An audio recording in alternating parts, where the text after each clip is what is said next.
Okay, so my first question is a mindset question. I know that everyone here is here to listen to trends, to the current trends and how to position better for the coming year. But one thing I always tell people is that everything starts from the mind. If you do not have the right mind, right, the right mindset about things, you particularly may be walking in a circle. So it starts from the mind. So I'm going to ask these first questions to all four of our guests. What was this thing, or just give me a moment, please, to get my questions direct without beating about the bush. Tell us one defining moment that reset your mind about who you are, where you are, and where you want to be. And now, when you're answering this question, please factor in your career, healthy living, and wealth into the question. What was that mindset shift?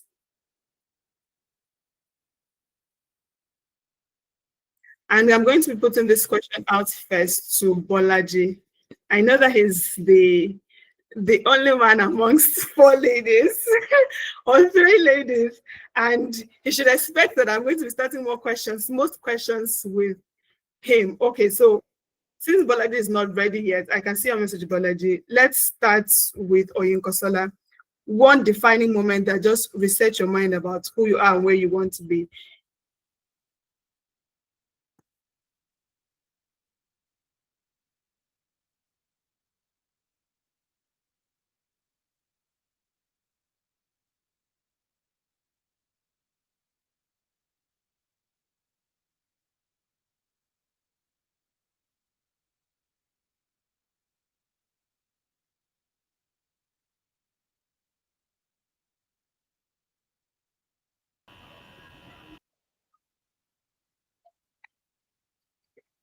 Hi, Legit. I think you're muted. Okay, so I can hear Akere. Oyinkansola, can you try speaking again? Because I don't think we can hear you.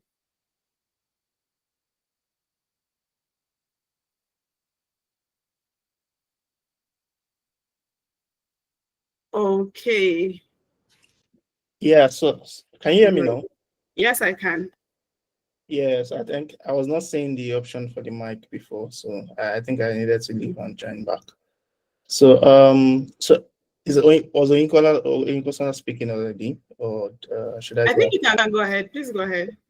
Okay. Good evening, everyone. Good day, everyone.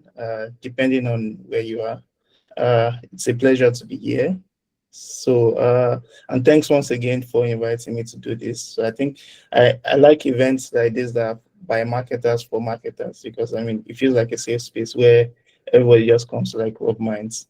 So for the question you asked, I'll say for me, when I had like that mindset shift came like 2020 for me, when I was experiencing like this really crazy burnout. So I was working a job where I needed to be on site every day, even sometimes it spills to like Saturdays, where and you can imagine what it's like working in Lagos, where you need to wake up very early, you need to jump bus to go to work, and maybe sometimes depending on what's happening, you have to get home like you probably get home like 8 p.m. late in the night, and when you get home, you essentially can't do anything again. The only thing you're doing is just getting your meal you're getting your dinner, having like getting like your bath, and next thing you're just sleeping, and that cycle just continues like every day.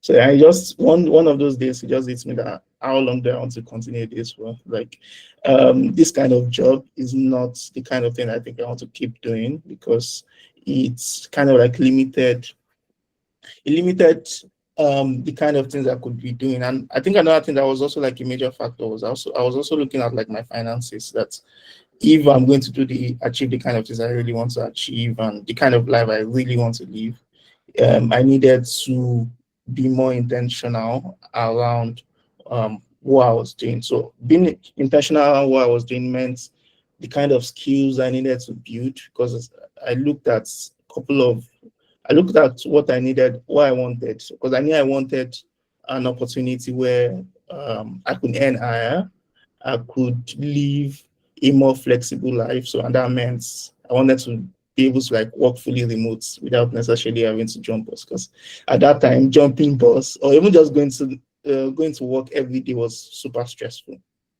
And like I said, the work typically, because of the nature of the job, it was like a management consulting company. So it spilled to weekends sometimes. So it meant that I didn't even have like my weekends to myself sometimes. So that kind of like just defined the next set of actions I needed to do. So I think that was around the period I went deep into like product marketing, just really upskilling like crazy. Also like working on projects, also like joining a lot of communities and just like seeing what people were doing, and that kind of like just defined the whole paths that I'm moving on, because I can draw a straight line from that particular moment in 2020 to now. So yeah, that's I think that's going to be it for me.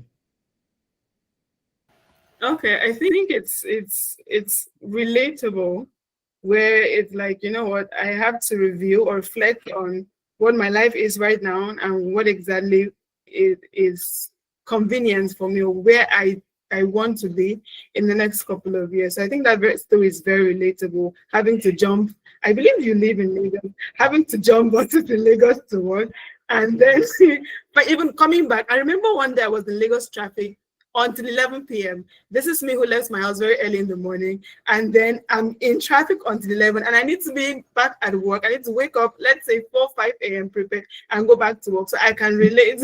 I can relate to it. There was a particular day, the rain was so terrible, like everywhere there was traffic. It was blocked from, if anyone is familiar with like Agidingbi Road, like there was traffic from there up to like, and I stayed in Maryland back then.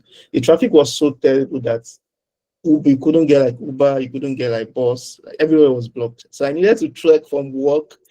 from, I trekked from work back home that day. So that's why even this year, like recently, when I see like a lot of people tweets that they trekked from work, especially people guys that work on the island, they'll tell you they've trekked from work to maybe like a considerable part of their journey. It becomes really relatable, because that was me. That particular day in 2020 was like it's a day I can never forget. And I think that was the day that it just said, oh, more, I need to lock in. That was like I need to lock in moment. I know I can't do this for so long. So yeah. Yes, I get it.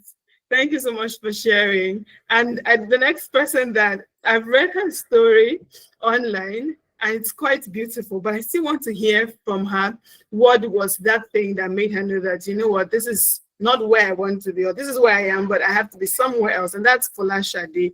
What was that thing, that mindset shift? I remember that she shared her story about being a veterinary doctor and earning a certain amount of money and having to make up her mind that she would go remote. So let's hear from Folasade. So just in case you're joining us, the question is, tell us, we're asking our speakers one defining moment that reset their mind about who they are and where they want to be. And they're factoring in career, healthy living, and wealth into this question. So Fola. Hi guys, can you hear me? So Yes, we can. It's weird that this question will come up, as I am literally in the room catering to my daughter who hasn't been feeling well overnight. And I can just imagine, let me just turn on my camera so you guys can see me in all my glory. And I can just imagine if I had to do this and I had to go to a 9 to 5, and how that would be. You guys don't believe it, but it was Ezra's cat that actually triggered me to want a better life. So I used to be a vet, you guys know, and I used to work in a hospital, a veterinary hospital in Lagos, and I would see this very young man, come in with his 6 cats. And veterinary care in Lagos is not cheap, especially like when you're working with like the top hospitals, right? And he would come in and would vaccinate all the cats, and he would pay 120K, which as at that time was about maybe $500, and that was about like my 2 months of my salary. So really that was it like for me. But I would say like over the years, I mean, I've been in marketing for about 5 years now. Yeah, and even what I would consider flexibility then has really changed, because flexibility then to me was working with a startup or working with a company 9 to 5. But now maybe call it having kids, or like just having like my life's priorities being changed, I've even realized that even that is not the goal for me right now. And I was making a video a few days ago, or like a post on Instagram, I can't remember now. And I was saying that it's very important that as a human being, but more importantly, I speak as a woman, that you learn to redefine what success looks like to you at every stage in your life. And for me right now, that is being a creator and running my own creator business. And that's what I've been doing for the past 1 year. And it's some months we make like 18K, some months we make 5K, some months we don't make anything.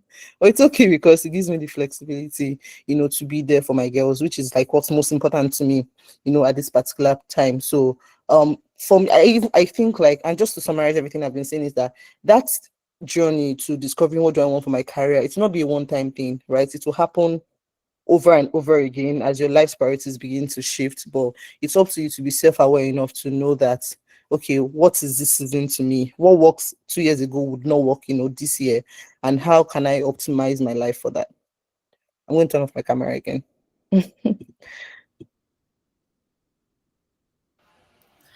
Okay, thank you so much. I do love that summary of understanding what works at this season of your life. So you really need to redefine what success means to you, really. And while we are chatting about having to like making our own decision to work from home, I want all of us to understand that your what you love may actually be working in office, and that's okay, right? I think this question is more about what works for you. So knowing, okay, maybe it may even be in terms of maybe I do not want to work from home, so I do not want to work at the office. I want to work from home, or I still want to work at the office, but I want to make a certain amount of money, and I want to improve my skill in this direction. So really, it's really looking at where you are and understanding what success means to you, right? So thank you so much for that. I just needed to clear that so that you don't think that, okay, Bolaji spoke about he doesn't want to be in traffic. Folasade said she also, at some point, priority was for her was being able to work from home and get to take care of her daughters. So thank you so much. So the next person that we would be asking this question is Oyinkansola. Oyinkansola, please let us know if your mic works now.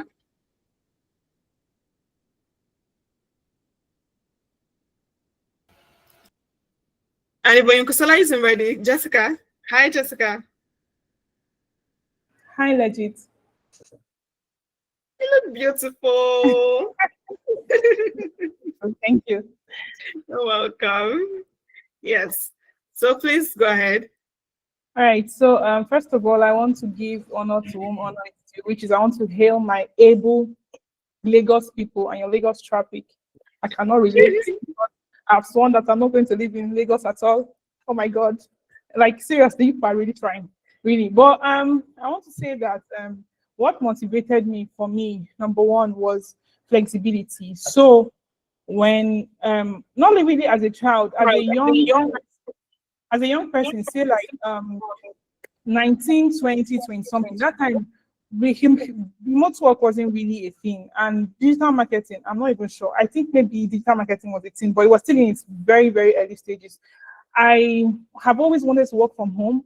I don't know why, but I guess why I really wanted to work from home was I used to see my mom every time she would go out and she would come back home and she's tired. And I'm like, no, I don't want this. I want to have time for my kids. Not that she did not have time for us, but it's like, extra work, having to spend time outside the house with other people and then coming back home and still having to, talk to your kids and everything. So I really wanted to have time for my kids, which I don't have yet, but I know that I will. Yeah. So that is on the one end. But a particular experience for me was when I was working in Port Harcourt in 2019. So I was working at this job where we had to resume by 7 a.m. every morning. So that meant that I needed to leave my house by 6:30. That's why I'm giving shout out to the amazing Lagos people, because imagine that I was in Lagos. How many hours it would take me to reach that particular workplace? Yeah, but it's not really, it wasn't really too far from my house though. So I would leave my house every day by 6:30, because if you come by past 7, they would deduct your salary. I mean, I like money, not just because I'm from the Southeast, but because money is important. Yeah, so it was that was a major thing for me, right? Coming out every day by 6:30, whether I felt like it or not, it was not a very nice experience at all. I needed flexibility. I think another thing again that really touched me within that period was that there was a time that we had this meeting. Our work closes by 5, but they had this meeting that extended to like 7, 8 p.m. in the night. And I came back late. And this meeting happened 24th December. So when I came back home by 10 p.m., I immediately went to sleep. And the next day was Christmas. Now imagine, I went to turn on my gas, my 3 kg gas at that time, and I turned it on so that I can cook Christmas food. And there was no gas, and everybody closed. So I did not have Christmas food that day. But there was a kind neighbor that actually sent me food. But really, what I'm really trying to say in essence is that the lack of flexibility, the lack of financial resources then, because that time, on top of the money that they were paying, I think they were paying 80K then, they were still deducting a certain amount that made the total salary 63,600. Very specific. I don't know why it had to be 63,600, but they were still deducting the amount that made it 63,600.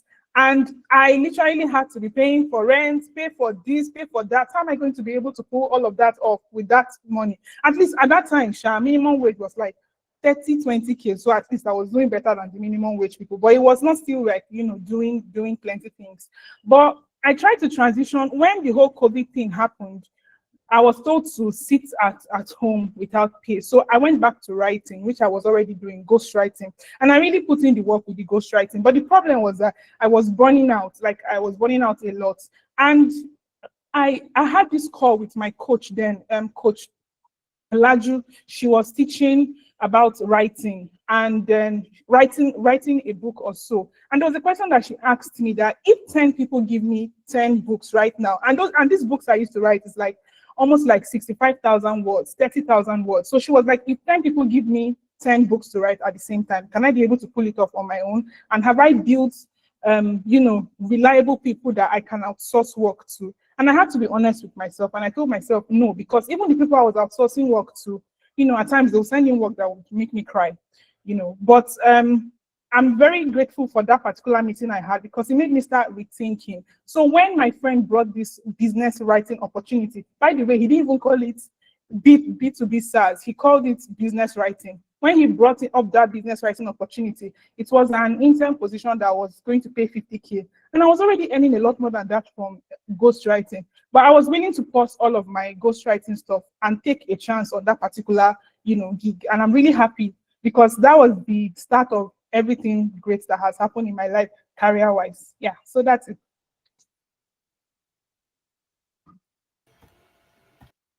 Thank you so much, Jessica. I've listened to your story, like this particular story, over and over again, but then I do not get tired of it because it just shows someone who's actually determined. Remember when at the start of this meeting, I had said that one thing I see that our guests have in common is guts to actually move from where they are to where they want to be. They've been able to demand more from themselves, and it actually shows in the results that they are getting now. So why we're asking this question is to rewire, right? Reset our mind to understand that you may be at a place, but then you do not have to remain there for long. You can make a decision to actually get to the next phase or the next level of your life. And trust me, if you read deeply about any of our speakers, you would see that it wasn't a leap from 0 to 100. It's always a gradual step, right? To actually take the next, right? To actually take the next step in your career. So that is why we are starting out with this. And I think that Oyinkansola is finally able to speak. Hi, Yinko. Hi, I'm so sorry. I don't know what's wrong with my audio. Like, village people are after me, man, because it's been They'll find you. I did one of these, and then I'm now doing this one after many years, and this is happening to me. So I decided to leave my mic on perpetually and just make my background as quiet as possible so that it won't mess up again. Yeah, so thank you for this opportunity. To your question, I don't have one single moment, but I do have like a bunch of things that all contributed. I think they're about 3, so I'm just going to quickly run through them.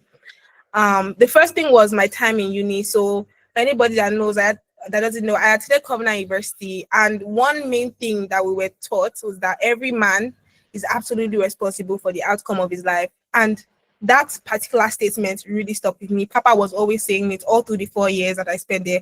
Papa is Bishop Oyedepo. So, and personally, I strongly believe that anything worth doing is worth doing well, and that God put us on this earth to be lights, right? So that we'll not just glorify him, but also blaze trails and be blessing to others, right? So all these drive me, right? Then apart from that spiritual slash philosophical angle, my dad's ginger, apart from he gave us a lot of like, you know, good would I say starting points now in life. He really encouraged us and motivated us to like reach for the skies. And I remember shortly after I graduated, I think like a year after, I had my the salary I started with was like maybe 40K right straight out of school. But the particular day that he came and told me that his goal for all of us, his children and all my other cousins that grew up with us, is for us to be earning $1,000 every month. I was like, Daddy, you're doing so much. Because that particular period where he was saying that, I think I was only grossing like maybe 200K per month or something. And I was just fresh out of school, like after like 2 years. So in my mind, I was like, I started for 40K. I'm already grossing 200 plus or something. Why can't you just let me celebrate this win? Why are you saying $1K per month? What is it? You know, so I even like kind of took offense and all of that. But you know, I internalized it, and I think he also kind of manifested it with me, because within less than another year, I had hit and exceeded that goal, right? Because after like my initial 2 years working with Nigerian companies, a lot of my colleagues started getting international roles, using the experience that we had learned in that startup that we worked in, a fintech startup. And I was like, God, wait, it's like you are in the area. This blessing is plenty around me. All my friends are getting, and they were all guys, because I was like one of the only girls on the team. I was like, since you're in the area, branch my house too now. Branch my house, you know. So I remember my first international interview, the first one I got the interview very happy, but I didn't get the job. So I applied to animals, and when I was applying to animals, I was like, I may not get this thing. This is a long shot, but I will lose 100% of the chances I don't take anyway. So I applied, and I'm really glad I did, because after applying, I still followed up. Normally, the interview process takes like 2 weeks, but my own ended up taking like 2 months. I kept on following up. I was like, you people will hire me, say, at least let me finish or reject me. If you not reject me, I'm still in your pipeline. I will keep pestering you. And I got the job, and that's how I exceeded the goal. Obviously, there were some issues with the company, but since then, I have like steadily like exceeded that goal most months, which is what I'm really grateful for. So I'm really grateful for my dad, and yeah, the foundation that I had. Thank you. I can say Fola is like, oh more. Thank you. Like it's super interesting to know that we have parents that could that don't just inspire us, right, but also push us to do more. I remember some years back, so I was writing my goal, and then I wrote that I wanted to make 20 million naira a month. And after writing, I started laughing. And that was when I knew that as at then my mind had not captured that amount of money yet. But then after that, one of the things that she said that is really key is surrounding, yes, your dad is the OG, surrounding yourself with the right people. When you surround yourself with the right, say if you see if you're among 4 rich persons, truthfully, with time, you'll be the next rich person. But if you're also among 4 foolish persons, just know that the 5th one is you, right? So surround yourself with the right people, and you'd also be on your way to breaking out. Yeah. Okay, so we're talking about trends, marketing trends in 2026, what we've observed in 2025, and what we think our predictions for 2026. What we're here, I believe all of us are here to know how we're going to position better, right, for the coming year. And these people as speakers here are already working in areas that I feel are already evolving. Like these are some of the fields or areas in marketing that are evolving. For example, we have creator marketing, right? We earlier started by saying that before now, you could put out content on brand pages, which is still a good thing to do. But now people are more, humans are more drawn to humans. And then we have employees. You can always, okay, we're not trying to, we're not saying this because Fola is here, but the truth is, if you're thinking creator match, you're going to think about Fola. If you're thinking, I know that if I ask Team Solo, you can trace Team Solo to a brand, right? And if you don't know what brand is that is Hrefs, right? So you can always trace certain persons to a certain brand. And this is also showing you how the trends are evolving. Prior to now, I was sharing a story on our Slack channel. I said that in 2023, I had a test. I had to do a test article for a US company, and I was given access to an AI tool to prompt and then create my first draft. Of course, I did that, and I didn't love the output. So I had to write everything on my own. And that kind of made me like discourage me from trying out AI tools. I just resorted to, you know what, I'm going to, from the start of the writing flow to the end, it's going to be all me. But then looking at 2024, looking at 2025, we see a lot of people beginning to incorporate AI, right? And even create workflows that others can use. And that is what the conversation that we want to have today, observing the trends in 2025 and knowing how to not just fit in 2026, but also be strategic about whatever we're doing, whether as a freelance writer or an in-house marketer.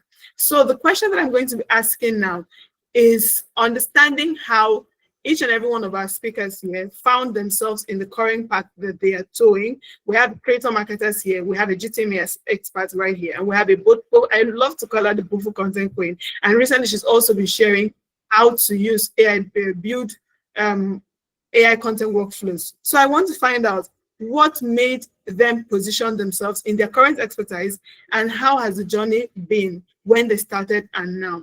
Let's see how they've evolved in this role. And I'm going to be starting with Bolaji. Just to reiterate the question, what made you position yourself in your current expertise and how has the journey been when you started and now? Yeah, thank you very much for that question. So, and I think for most of what you said, they're also like really valid. So I'll say for me, what really prompted the way I'm currently positioned is, I think this year and last year, I saw that AI was really becoming a thing. Like AI has moved from, I think in the early, if you say like 5 years, if people were thinking about AI, people that were leveraging AI, they were not as vocal. There was this kind of thing of shame that was associated with, say, oh, I used AI in my workflow. Or if you're a writer and you talked about maybe using AI in any part of your process, there was this kind of shame that was associated with it. So, but this year, I'll say this year majorly, I'll say AI became like a norm. Like people could talk about a workflow that they built for their content marketing, and people won't bite an eyelid. So for me, what I just saw was, I mean, right from the beginning of my career, I'd always had like a leaning to the technical side of marketing. Like I always wanted to, I mean, even when I started my career in 2019, majorly, I spent some time learning. I joined, there's this thing HNG does, there's this HNG internship. I was on like the front-end development track. I learned HTML, CSS, JavaScript. Like I learned how to build websites with WordPress. Like I'd always had like that leaning to like the technical side of marketing. So that's why for every role, most of my role that I handle, like anything technical, I'm always the guy.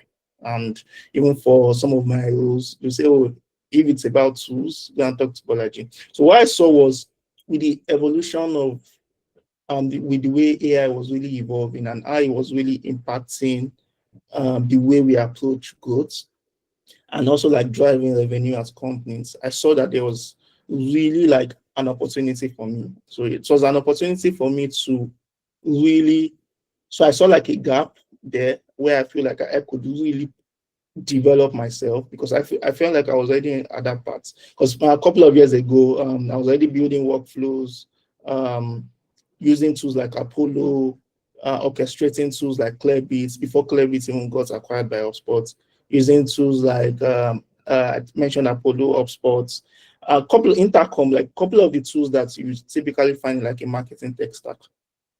So, and there was already like that overlap, because I saw that some of the things I was doing manually, because like I mentioned previously, I'd worked with a lot of salespeople. Like prospecting, for example, is a very hard job. If you are doing prospecting, if you talk to like an SDR, you say that in a day, if you have like 10 prospects they want to talk to, it takes a lot of time to just even do like that research.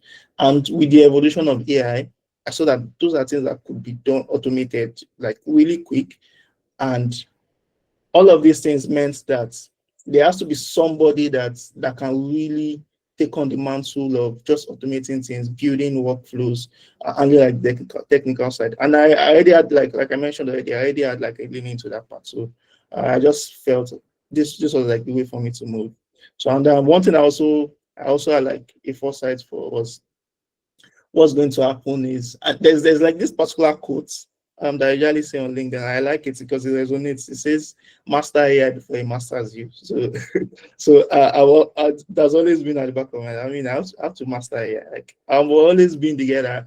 I see AI as a co-pilot. Like I want to be the one like using it to become more efficient. Because at the end of the day, I feel like the output is what really matters. The quality of our output, and a lot of companies really appreciate like efficiency and really appreciate quality output, speed, and because if you work at a lot of early stage companies, I mean, you have to be able to move with speed and even still deliver quality while still at it. So it just kind of like now prompted me to say, okay, I mean, I've been doing this thing, I've been orchestrating workflows, I've been doing all of this. So how can I go deeper? So it just kind of like, I think when I went through that rabbit hole was when I kind of like found GTM engineering. So so I just felt like, what could I do to like become an expert at this? So I think late last year, and because I've also like worked at a sales tech company, I've been exposed to some of these things. So I discovered Clay, and Clay was kind of like the company that pioneered this whole GTM engineering. So, and what GTM engineering pretty much means is taking AI and technical proficiency to build workflows and engines that power revenue functions. So what it means is you're taking AI to speed up the work that maybe a salesperson is going to do. You're taking AI to speed up the work that a marketing person will do. All the revenue functions, customer success, all of the revenue functions of the company. So what I did was I did like some personal upskilling myself. So I went to the Clay University. So if you go to Clay, for example, you find like a Clay University where you could just take their course. I took their course there. So, and I think that was because I think one of the things people complained about was, oh, Clay is very overwhelming and it's very hard to learn. I feel like, I mean, if people are complaining, this is that people are saying it's hard or very overwhelming. I want to like really learn it, because what it meant was it was like competitive. It was a way to position differently, because and a lot of companies were already asking. If you check a lot of JDs, a lot of companies are looking for proficiency in tools like Clay, because like I said, the marketing tech stack is already evolving, it's changing. So I spent some time learning Clay, and so what also happened was, luckily for me, I found there's this newsletter by Matteo Tittarelli that I already follow. So he kind of talked about pioneering early this year, talked about like pioneering like a GTM engineering school. So, and luckily for me, I was able to like enroll at the school. And I think that was where I went like really deep, because it was a really powerful learning moment. So I also got to, while I was at the school, I got to like really learn a lot of new tools. And what it also meant was the tools were, with the way the school was structured, the tools themselves, say Clay, for example, the guys from Clay were the one taking like the module. Lemlist, for example, the guys from Lemlist were the one taking the module. So it was great to learn from the guys that built directly from the guys that built the tool. So so it was a really powerful learning moment. So, and I was able to like really learn what GTM engineering was, just so like building like the skill set, and also just being able to, because at the end of the day, whenever you get like a job, you get like an opportunity, you want to be able to deliver. So you also want to go beyond just talking about something and not being able to deliver. So that was where I kind of like caught was able to like really build that GTM engineering mindset and the ability to deliver on what is to be asked for like a GTM engineer. And yeah, I'll say that's how it's been for me. So, and because of how the landscape is, because I mean almost every day there's always something happening. If last week, or I think it was this week, maybe last week or this week, Google, for example, they've launched like a whole bunch of stuff. Gemini 3.0, I think that's like their best model so far. Nano Banana, like all of anti-graffiti, like all of these are like really powerful tools. So, and it also meant that over time I'm always constantly upskilling, because these are things I also like apply to my job daily. So yeah, I'll say in a nutshell, that's what it's been like for me, and that's how my journey has looked like. Thank you very much. Just to reiterate 3 things that I've noticed that I observed while he was speaking. 1 is you being able to observe the industry. 2 is understanding that the marketing tech stack is changing. That's changing as long as the industry is changing as well. Every day, right? New tools are coming into the space. And the truth is, you also have to, if you're working at a startup, really move with speed, learn with speed, and upskill. He's mentioned upskilling a couple times. So observe, understand that the marketing space, right? Know what is changing, see where to fit, see how to evolve with the industry, and also upskill. One of the conversations we had in private, I had in private with Bolaji, something I cannot forget that he said was upskill fast. He may not remember, but then we had this conversation and he kept saying upskill fast. And I'm going to want to reiterate that to everybody. Observe and upskill fast. So I'm going to be moving over to the next person. And then I'm also going to, I want us to be conscious of time. So in 2 minutes, please, Oyinkansola, can you let us know what informed your current positioning? What informed my current positioning, like generally? Or for AI? Okay, so your current positioning as a creator marketer, as a content marketer, what informed your current positioning? Oh, okay, awesome. So for starters, right, my real passion, my original passion is not SaaS writing or B2B writing. No, let's not lie, let's not steal, right? My main passion is actually fiction writing, and you also see that I try to also incorporate it in my content, even though I'm like in the B2B writing space, because I wanted to earn from writing and I don't want to be a starving artist. Very important. So outside of publishing my own books, which I've done, I have 2 self-published romantic fiction books, actually. So y'all should check that out. But marketing just seemed like the next best thing, considering that I also studied mass comm. So I started out as a general marketer in the fintech startup I was talking about, where my first salary was 40K. Although in my defense, by the time I left them, it had increased to about, I think, 150. But that was after 2 years. So I started out as a general marketer there, like a generalist. But a few big breaks over the years helped me now literally 100x that first salary within 2.5 years. And even though that peak period has now passed, I'm still in a good income range of riding off of that initial momentum of those first few years. So I knew that there was money here, especially because I had used that first few years to kind of like build my resume, right? One of like some of the most pivotal brands that are in my resume that I've written for, that I've worked with, right? They are still working for me till today. Like one of my biggest clients right now, because I'm freelancing, I asked her how she found out about me, and she told me that it was someone I had worked with when I was stealing animals that told her about me. She thinks it was him. And I'm like, I barely even spoke 2 words to this guy when I was there, but I think we were on the same team. So I'm like, how did she find out about me? How did he tell her? But somehow, the goodwill from that period is still working for me. But beyond goodwill, if they refer you to an opportunity and you do not deliver, nobody's going to refer you again. So apart from goodwill that helped me build to this point I'm in, I also like believe in lifelong learning. So whenever I have like dry periods, or maybe I have clients but like they are not too demanding in that moment, I spend time learning and creating.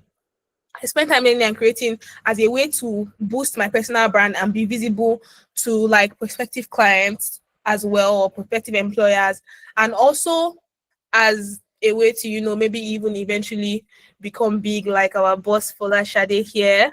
She's a big deal on the online space, and I really admire her work. So obviously one day we're going to reach there. I'm even really, really considering taking one of her courses, just to upskill, because I really believe that when you see people who know what they're doing and they're having the right results, you should be willing to learn from them.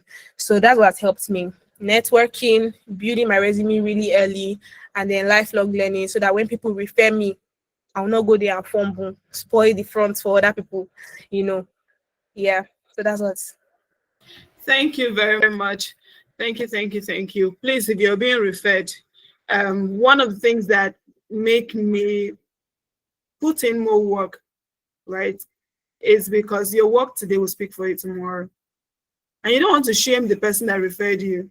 Oh God, I do not like that. That someone referred you out of trust, and then you go there and you do something that we don't understand. So please, besides referral, just make it a constant to always autograph every work you do with a touch of excellence.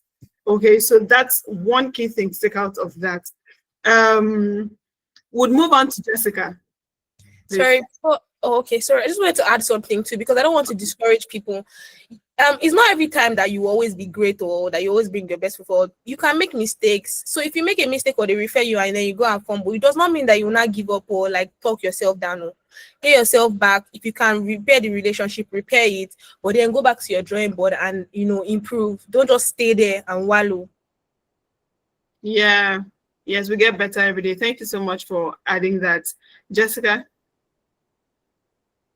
Okay, so I think one of the things that really informed me, niching down to bottom of funnel content, because for the I started out as a generalist content marketer. I was working with foundation marketing in Canada. I think some people may know it, some people may not. That was my first international role in 2021, and one of my major, jobs there, apart from the fact that I had to create clients work as well, was that I was in charge of the foundation newsletter.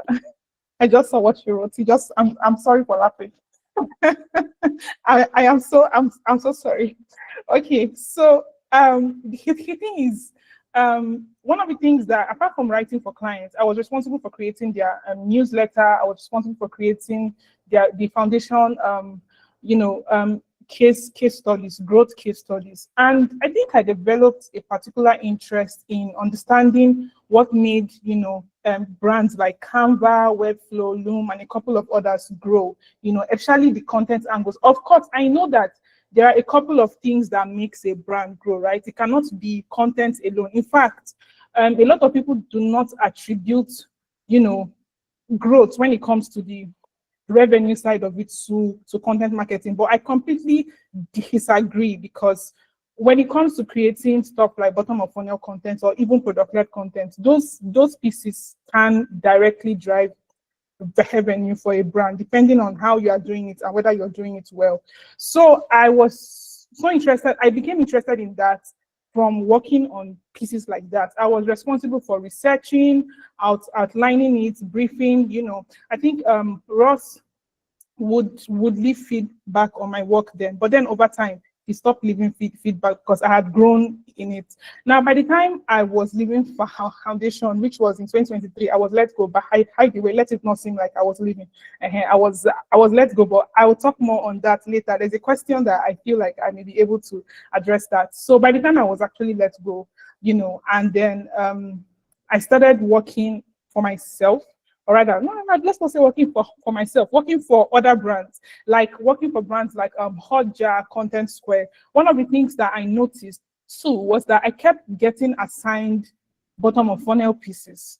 And most of the pieces that we would write beyond bottom of funnel pieces too would be product-led content too. One of the things I really love about product-led content is the fact that it gives you a chance to tell, to show the product, how the product works. So there are some brands that shy away from talking about their own tool. For example, you would go to a product roundup and you see this beautiful brand decide to put themselves last. I don't really know what is actually informing them to put themselves last, but I think most times they would do that because they don't want to come off as being salesy or so. But the goal of those pieces is not to come off as being salesy. It's to show where your tool actually shines and who will benefit from your tool, because your tool cannot be for every single person, right? So that was one thing I noticed that kept being assigned to me. Beyond, I also do a lot of thought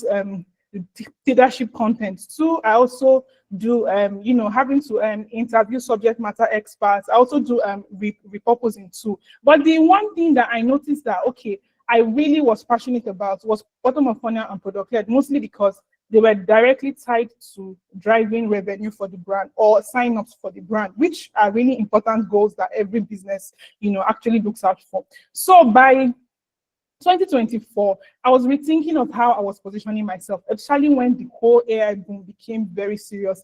And then people were screaming, especially for we that actually write. I do writing and strategy too. And then people were screaming about how, AI is coming for writers, they're coming to take your job.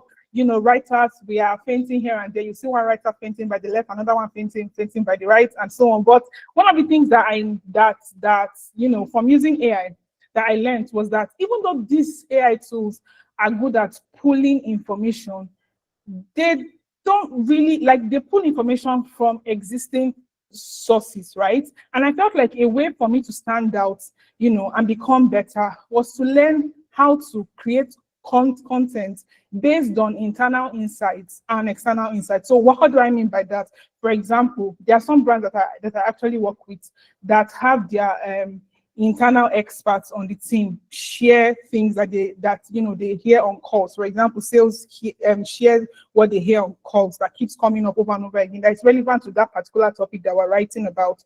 Or customer success, for example, if they are requesting that a particular piece should be done, they are sharing what the particular customer have said about it. But then again, I take an extra step beyond that to also focus on what customers are saying on specific sites like Reddit, sites like Trust, Radius, sites like G2, sites like Capterra. They are all like reasonable sites where you can go on and hear what people are saying about a particular product and competitors in the space. So I found that these are really relevant for when it comes to creating both comparison posts, even some product-led pieces too. Even learning how to use customer stories and feature them as examples in different product-led pieces, and sometimes in some thought leadership pieces too. I do that a lot for a particular brand that I write for too. They request a lot of thought leadership pieces, so I try to feature examples, customer stories as examples in it. So doing that has helped me consistently retain some of these clients for as long as 2 years plus. And I feel like that is a way to actually stand out, right? Even though, they are saying, the whole thing about artificial intelligence coming to take everybody's place and so on. I feel like if you are really good at what you do and you are constantly putting in the work to grow and to learn, and take certification courses, listen to podcasts, spend time on Reddit or some of these places, learning about that particular topic and how people are talking about it, that would really help you gain a broader understanding. Because I'm speaking now from the whole writer perspective now. We as writers, most times, we actually get assigned topics that we're not used to. And we get clients in some niches that we are not really used to, or we don't know anything about, right? Our job is to research. And how can you research or learn about a particular product if you don't listen to the customers themselves, even if it's customers of the other tools too? You would want to see what they are saying wrong, or what they are saying that is wrong with that other tool, that could be a strength for the tool that you're actually writing about. So that was like the major thing that actually really, really informed me, was just knowing that, okay, they are likely to replace writers in some places, yes. And I don't need to lie that I did not feel that threat too. You know, that whole threat was actually real. But I felt like thinking about it, and let me mention that it was in 2025 that people started talking a lot about how bottom of the funnel content is ranking and everything. I did not know that when I decided to move in. And when I decided to move in, it now makes sense that, okay, it makes sense why you positioned yourself this way. So yeah, that's it. Thank you very much. Thank you, thank you, thank you. One thing that is common with all of our speakers is industry, understanding where it is, especially for, if you notice, Bolaji speaking based on his experience as a product growth marketer and then moving into GTME, right? And then Folasade and Oyinkansola also speaking based on content marketers and creator marketers. And then Jessica is also speaking based on her experience as a content marketing specialist and a buffo content writer, right? And they're all, as we progress, we're also going to see, understand why we selected them, right, to speak on this core area. So thank you so much for your contributions, Jessica. Folasade.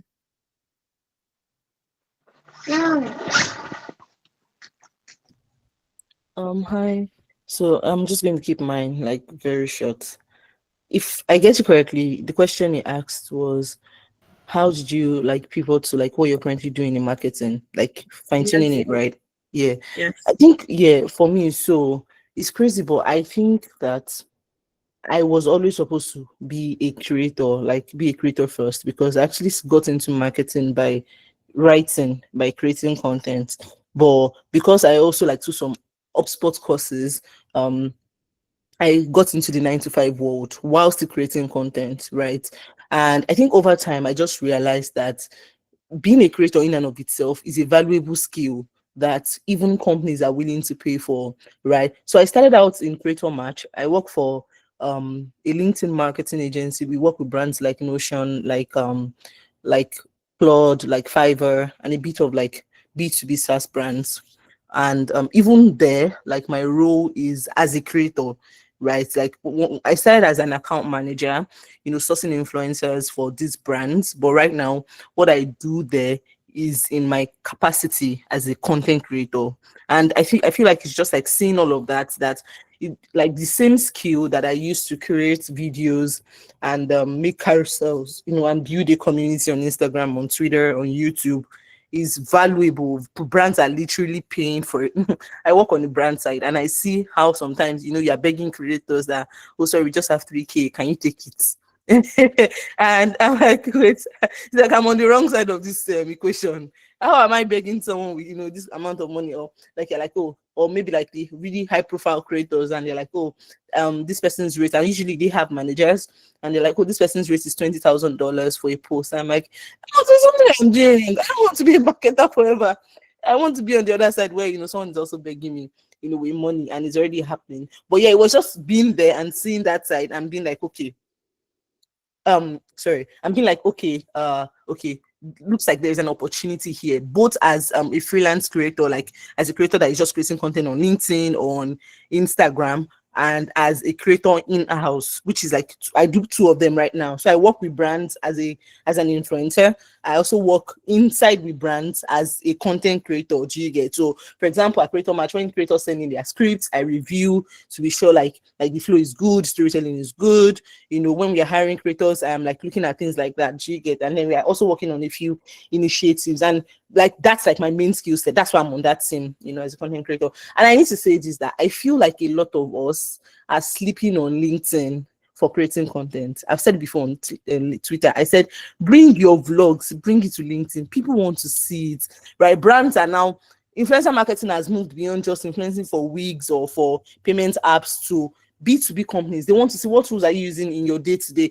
And marketers are so, like, you guys are in the prime, like the juicy part, because you use a lot of tools and you're natural storytellers. But the issue is that most of us are too busy building other people's empires to even build our own. I'm so sorry, but that problem has never happened to me before. It has never. And that's why I started creator for creators like you. That's my creator community where I show, creators, 95ers, how to use storytelling to their advantage, so that as you're building for someone, you're also building for yourself. And you can also make the money that I've spoken about, that I've seen other 9-to-5ers like you make. Yeah, so that's I think that's it. Just really seeing the opportunity and like, okay, looks like before I used to really minimize my value as a storyteller and as a creator, especially like when you grew up in Nigeria, where storytelling, how do you explain that his book you're writing? I remember when I was about to quit my job, and my dad did not understand why someone would pay me 220K for writing. He did not understand. My dad is a professor, by the way, and he didn't understand. He was like, do you want to do this doctor job by the side and be doing this one? Like, don't quit until you're sure like it works. So, but I let that, affect me seeing my how valuable storytelling is, but not anymore. I'm really looking into that now, and that's why my full positioning, even on LinkedIn, is that I'm a creator, right? And I'm working with brands, on both sides. So I'll just say, like, if you're in marketing, share like your work, layer your stories, bring your day in the live videos to LinkedIn, just layer it, and add your perspective as a 9-to-5 you get, because that's where like layering the storytelling, works, and it's like there's a lot of opportunity. And if anyone has more questions, I'm not promising that if you send me a message on LinkedIn, I'll reply immediately, because like I said, I'm in the what's the word now? I'm in the ghetto with mommy, but I will try. And then you can also check out for creators like you. That's our creator community. We have a couple of programs launching. We have one coming out on Sunday. You can also subscribe. In fact, just subscribe to my newsletter. Let me put the link here for you guys, because I might have to go soon. I need to attend to this girl, but let me just put it here. So just subscribe to the newsletter, and I'm always sharing resources, because when you see something, like you see other creators, people like you, 9-to-5ers, brands are begging them, say you take this $600 for one post, say you take this 1,200. I'm seeing brilliant creators like Bolaji, like Oyin.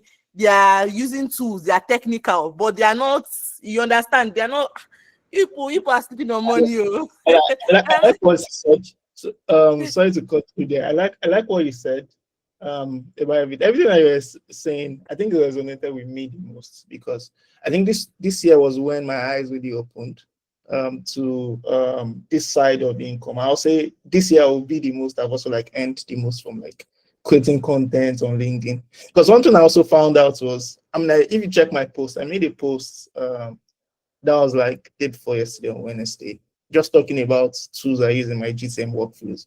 And you need to check my DMs. Like, I had like couple YC founders asking to partner with me that they would like to also talk about like their stack. And it was going to be very natural, because I talk about tools I use for GTM engineering, GTM workflows already. So it was going to feel very natural. And currently I even work with like 2 brands already that I'll use them already in my day-to-day workflow. And it was like a normal thing. Like, I use Clay in my workflow, so it was very natural to talk about. You use Clay? Oh, did Clay reach out? No. I was using Clay as an example, not Clay. So I use Postgre. My company Postgre. So I use Postgre in my workflows already, so it was easy. Yeah. So there's another one already now. Even Lago's machine reached out. Like a couple of companies like that. So there's definitely an opportunity, even for like the school that I attended. Like, I partnered with them also to like LED say just to talk about school. And it was like just like what you said, it was just really cool to just see that, just posting normally. Exactly. And it's even very good if you are technical, like if you're technical, like even if you are not technical, because storytelling is still a technical skill. Do you get? But the fact that you're technical, Bolaji, I can tell, if you continue that way, keep tagging the brands, like keep sharing your process, and so many of us as well. You don't need to be as technical as Bolaji. Just share like your stories, bring your vlogs. You see, those your get ready with me videos, bring them, just put like another layer to it. Yeah. So sorry guys, I have to go now. But yeah, if you want to connect to me, I'm Folasade Daini. The link to my I just shared one of my free courses with you guys there. The Views to Money course, how to turn your personal brand online, how to turn it into like actual money in your bank account. Yeah, it's a free course. You guys can check it out. But you can also subscribe to my newsletter, so you get all my newsletters. But yeah, I'm rooting for all of us. So sorry, I have to go. This girl is crying. Sorry. Okay, thank you so much for that. That's fine.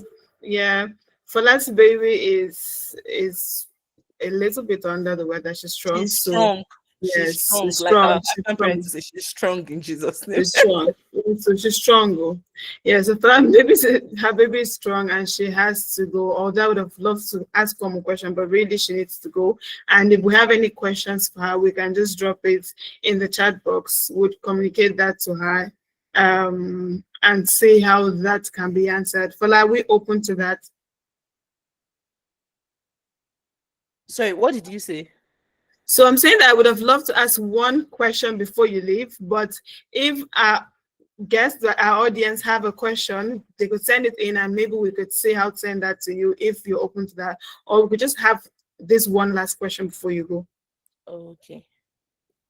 So which do you prefer? One last Let's just question? quickly address it because I'm not promising that I want to. I'm Oh, sorry. okay, that's all right. So we're talking about trends besides creator marketing, which is something that I know you're really passionate about. What other trends, right, do you see picking up next year? And how can people start out in creator? You've talked about storytelling, and one thing that I know that you love to say is greenlight yourself, which is the summary of everything you've said. Put out your stories. How can people start out as in creator marketing, and what other trends do you think would pick up next year? Based on It's also funny what you've that seen in the marketing space this year. Funny that you asked me this. I'm such a marketer. I'm sharing my screen. I literally have this. This is part of my course, by the way. One of like the courses like we are launching that we have a sale for. And these are like my creator economy predictions. You guys can take a screenshot. I'm still working on the design. But it's basically the fact that we are going to see like a lot of like intentional creators. There's going to be a lot of intentional, like people who are no longer just building personal brands just for the sake of it, but people who know what they are doing, like they're being strategic. If it's a better job they want, they are tailoring their posts to that, right? And then the other part is that LinkedIn creators will keep making bank. I think I've said enough of that. And we also see like a rise of impactful and profitable content creators. Do you get like creators who are not just like therefore, you know, a lot of us, like we feel like because we are there to help people, do you understand? Because we are there to help people, we don't want to make money, but that scale will start, more of that scale will start falling off like people's eyes, right? And they will start seeing that it's okay to help people and make money at the same time. The other question, like how do you get started as a creator, is very easy. It's literally by getting started. I know that it sounds it sounds like don't love your job your love, but it's literally the truth. You start by picking up your camera, recording the video and saying, I'm going to commit to one post every day, sharing my life and sharing like my work, like and then building it out from there. Of course you will not like continue like that in that sense. Like once you start building momentum, I have so many resources. I have like a YouTube video that breaks down how to do this well, especially because for some of us what we create on Instagram is not exactly what we create on LinkedIn, and you're just like, how do I bring my Instagram videos, my vlogs? This is how you do it. I just put the video here. I have this YouTube video. It's 47 minutes long, but it's my highest video, at least on marketing, not on marriage anyway, that people have watched. About 97,000 people have watched this video. It's on how to layer your stories, like your how to find your niche in quotes, right? How to share multiple interests with storytelling. Do you understand? But the first thing, the most important thing is even for you to decide that this is important. There's a big opportunity and people are going to make money. The audacious people will make money. People that are not afraid to put themselves out there, and people that will follow up their words with their actions. Do you understand? So that's number one thing, like deciding that this thing is good, it is real, there's an opportunity here, and I'm not going to sleep on it. No matter how embarrassed I feel, no matter how cringe I feel, even if for the first 6 months nobody's liking my post and it just feels like I'm talking to the thin air. Do you understand? That's first thing. And until you decide that, nothing can help you, no video can help you, no newsletter can help you. Then after you decided that, then you start showing up, start making those videos, watching as many YouTube videos as possible, but just make sure like you don't overlearn so that you're now constipated with knowledge. As you're learning, like be executing. Yeah. Thank you so much for that. I appreciate that. I think I just have to let you go so that you can attend to your baby. Thank you, thank you, thank you. And I'll be asking the same question to Bolaji. What trends have you noticed, observed in 2025, and what's your prediction for next year? After Bolaji speaks, I'm just going to give us a rundown. We also had this chat with other marketers before this call. Antonia, our content manager, reached out to a couple marketers like Olabinjo, Aisha, also reached out to Etashe, our previous community lead, and they had interesting insights. But then I also want to hear what our speakers, because it feels like what everyone is predicting for next year is kind of aligned. So let's hear from Bolaji. What have you noticed? What trends have you observed in 2025? And what's your prediction for next year? Okay, yeah. So for me, I think it's going to be, I touched on it a bit. So like I said, this year, AI became like a thing. So almost everybody, almost everything, every company now probably has like AI powered something in their positioning now, if you check. And it's becoming, and I think we're already getting to that part where AI is also moving from just being like a buzz to becoming like a real, where there's like a real value you could get from AI beyond just so let me give you context a bit. So in previous years, the most you could probably do with AI was maybe just popping up ChatGPT and just chatting with it. So that was like you were using AI from like a chat interface. But this year, for example, you could do so much more with AI. You could build out workflows that could execute autonomously. So say like let's say you're a content marketing person now. You're trying to create middle of funnel content, or trying to create some form of content, FAQ content. You could build out a workflow, and maybe in between the workflow layer and AI agents that could execute that for you, like at really great speed and with great quality. So I think a company that's even done that, even just taking that and building a whole product out of that is AirOps. So AirOps is like a great tool. So I think if you're like a content marketing person, that's a tool you should definitely check out and look at how you can also just take advantage of it. So I'll say that's like a thing. So and I'll say what's also happening is there is also access to data is also like increased. So if you see this year, tools like Clay even like launched signals, like you could get access to signals. Maybe as I last year, they didn't have like those level of the name of the tool is AirOps. So let me just look for the link and share.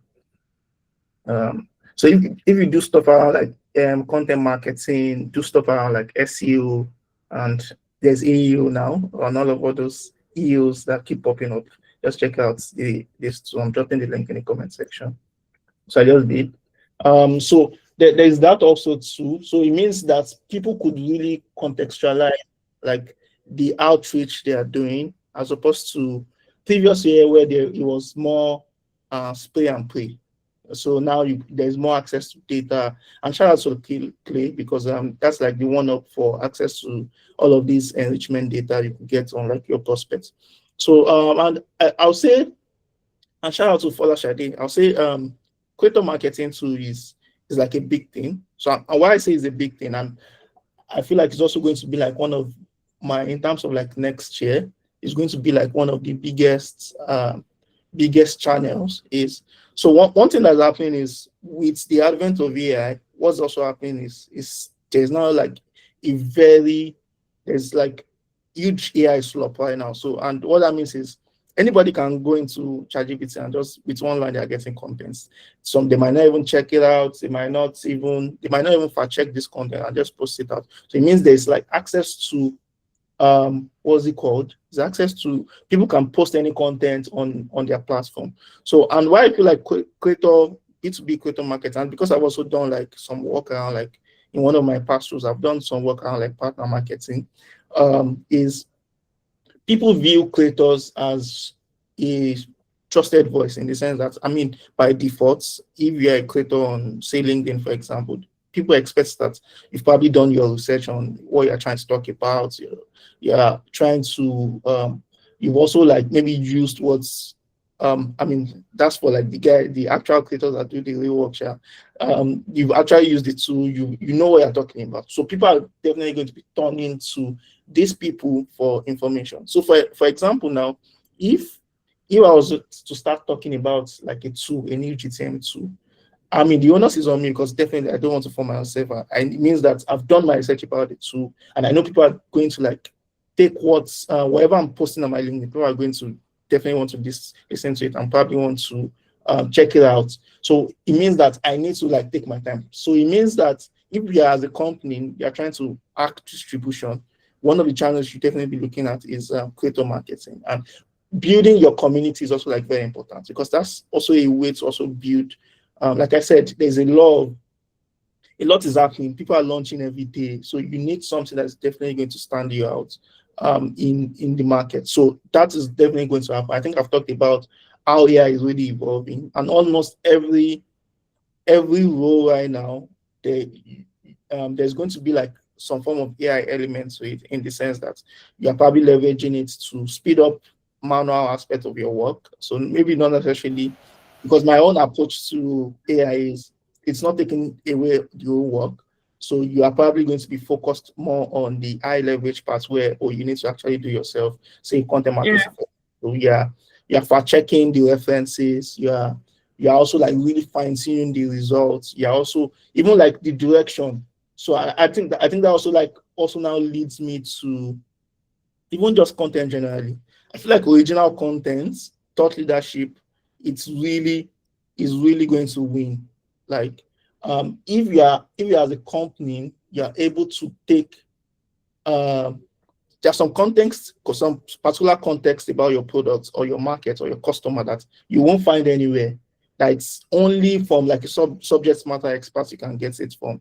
So I feel like those type of original content, thought leadership content, and even shout out to Jessica, she has talked about these things in deep. Those kind of content are definitely going to win, because I, as a product marketing person, if I'm trying to launch a product, I'm definitely going to be working with that kind of content marketer that can really take their time to put out thought leadership content that's going to cut through the noise. And yeah, I think those are some of my predictions for in the trends I've seen, and also like predictions for next year. So I don't take so much time answering the question. Yeah, thank you so much. Thank you for being conscious of my time, because I'm already crying. I want us to leave here by 8. But yes, all of those things you've mentioned, AI, having a place in every role, that really stood out for me. Creator marketing, thought leadership. I'm just going to also hand over to Jessica to speak, and then Oyinkansola. Okay. Sorry, please, can you hear me? I just want to be sure. Yes, I can. All right, thank you. So I actually realized that we have not done. Can you hear me? Can you not hear me on this call? So I just decided to start that way. This actually happens a lot. Anyway, I think one thing that has happened a lot this year is the fact that, like Bolaji said, a lot of brands are relying on AI tools. But the other thing we have seen this year that has happened that I don't think a lot of people talk about, although some people talk about it actually, is the fact that some really top brands have produced content using these tools without fact checking, and they put it out there. For example, recently, I think Ryan Law posted something on his page where a particular brand, a particular newspaper wrote using AI, and then at the end, you know that thing that ChatGPT says, that where you say, okay, I can make this sound in a certain way for you, and so it was there, and they printed it out. One of these big 4 brands, I think this, I don't want to call the specific name of the brand, but I watched an entire YouTube documentary on them where they did a particular report. I think it had to do with money or so. And what they produced, or the references that they actually stated, do not actually exist. So this is a real issue with these tools. I also want to mention that there was a piece I was supposed to publish on TechPoint, but I think it should go live on a different platform.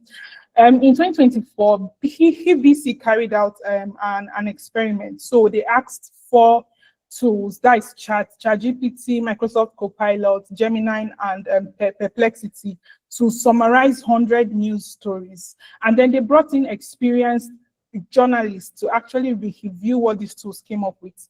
And more than half of those stuff, the summaries had serious issues. According to that particular report, 90% included false facts. and 13% misquoted and left out key statements. Now, let me bring it down to my work as a writer.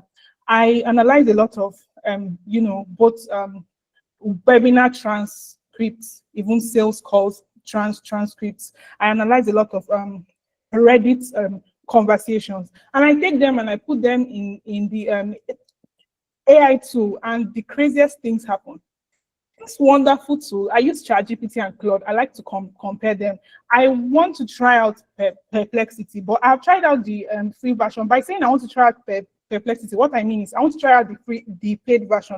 I've tried out the free version, and Perplexity is damn good at research and pulling sources and so on. But then I can go into the whole what each tool's strength is, right? But for me, ChatGPT and Claude, when I put in this stuff into it, if I did not read it beforehand, I bet you I will take what it says hook, line, and sinker, because this tool sounds very intelligent. It will put everything together and you will feel like, oh my God, this has made my work easy and so on. But if you don't fact check what it is saying, you could end up putting out something that is wrong, and it can ruin your reputation and the reputation of your client. So I thought to really flag this, that yeah, everybody's jumping on the hype of AI and so on. And trust me, these AI tools are good. At least I use some of them in my workflows, especially as a writer. But I found that when it comes to large scale analysis, you yourself as a human, you have to read through those documents yourself and at least get a general sense. I'm not saying read through it word for word, right? But at least get a general sense of what it is saying. That way, when those two, I think one of the things that I will do next year is I'm going to create a whole blog post that actually shows my chats with ChatGPT. At times, I'll tell ChatGPT, you are a liar, stop lying. It did not say this thing. And then one thing that I love about ChatGPT is that it would tell you, oh, yeah, I'm sorry, apologies, but Claude, I don't know who the person that actually came up with Claude. Claude is very stubborn. It will push back, and you will not be like, who even gave you the guts to be pushing back? Anyway, that was just like being funny. But really, it's important to read these things yourself. It's important to, yeah, true, Claude is not agreeable at all, and it pisses me off to my bone marrow. I'll not tell it why. This is what was said. And the thing about Claude is that it will pull up what you said in the previous, like in that same chat, what you said before. And then I'm like, no, but I just introduced this new information, and here it's proof. That is when it will not tell me, oh yeah, I can see that right now. Sincere apologies. I get how really frustrated that you are, really. Anyway, away from that, I think it's just important to always fact check. And do not rely, especially if you're a writer, for example, don't completely rely on these AI tools to create full drafts for you. It's extremely important. Going into 2026, bottom of funnel content is not going anywhere. Yeah, I'm definitely going to try the Perplexity Pro. I'm intentionally trying to compare these tools just to see which is better. So bottom of funnel content is not going anywhere at all. Product-led content is not going anywhere at all. In fact, Moz recently released this 26 expert predictions where two particular experts, one of them spoke about bottom of funnel content and linked to a bottom of funnel content I created for Moz. I can share that here.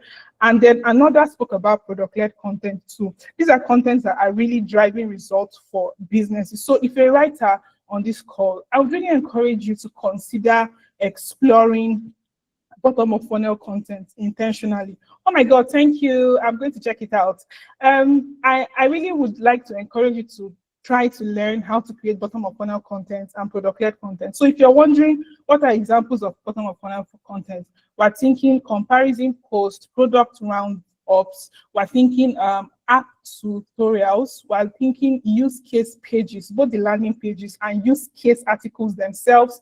We are thinking also at times some brands create internal enablement content, and they could bring you in to help them create or not. Although I know some brands don't really like to share those kind of things with people who are not working in-house. But if you work in-house, I'd like to encourage you to try to pitch bottom of funnel topics. If you work at a product-led company, try to intentionally, create these pieces and track how they are growing. There are some pieces I've created for my clients that I've got to hear, oh, beyond traffic and all, oh, this piece is ranking.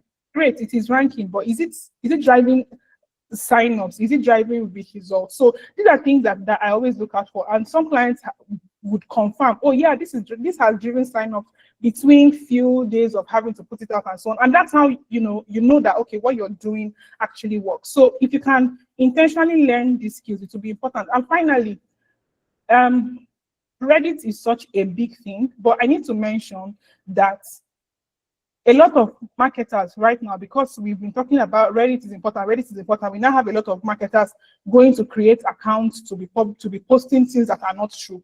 Please, I appeal to you, try to read through those comments, right? It's not because I said Reddit, for example, that you copy the entire Reddit chat and go and paste it and say, okay, pull out. No, you need to read it to be sure that this person actually knows what they are saying. For example, I was doing a comparison post that it required me to talk about N8N. And then people in that Reddit chat kept calling N8N an open source tool. It's not an open source tool. If I did not keep reading down, and reading even to where a particular, and you know how Reddit, they'll be leaving replies on that stuff. And I even read to the point where a particular person that works at the brand came and said it is not an open source tool. That's how everybody would have gone with that particular mindset that, that is an open source tool. And I could have written it in that piece and, it would seem like it is correct until we discover that it is not. And again, this is not to say that I have not made mistakes. I have made mistakes, right? But it's intentional growth, like growing as you go. That's so important. Yeah. Thank you so much, Jessica. It actually shows the amount of excellence that you put into your work. Right from when you began speaking, one thing she mentioned was being able to read. Don't just take out what you get from AI tools and then believe, or maybe whatever research you find on these platforms, Reddit, but read and be sure that whatever information you're getting is true. One of the things that we will see even next year is human-to-human connection. People want to connect to something that is human, it's authentic, and it's true. So that's one thing that I'd like us to take out of this. Imagine having to report that something is an open source tool when it is not. And that's your job as a writer. You're a researcher. You have to, I tell people that there are many information on the internet, but you as a writer have to understand, it's your job to research and find the truth on the internet, because you're going to see me, Jessica, for that. Oyinkansola. Hi guys. So I'm not going to really speak too much on AI because I feel like the other speakers have really gone in depth on it. I just want to say, speaking from the perspective of someone who uses AI to write and research, I think one thing that has helped me is I never really use it to draft anything from beginning to end. I am always guiding it. I treat it like an intern.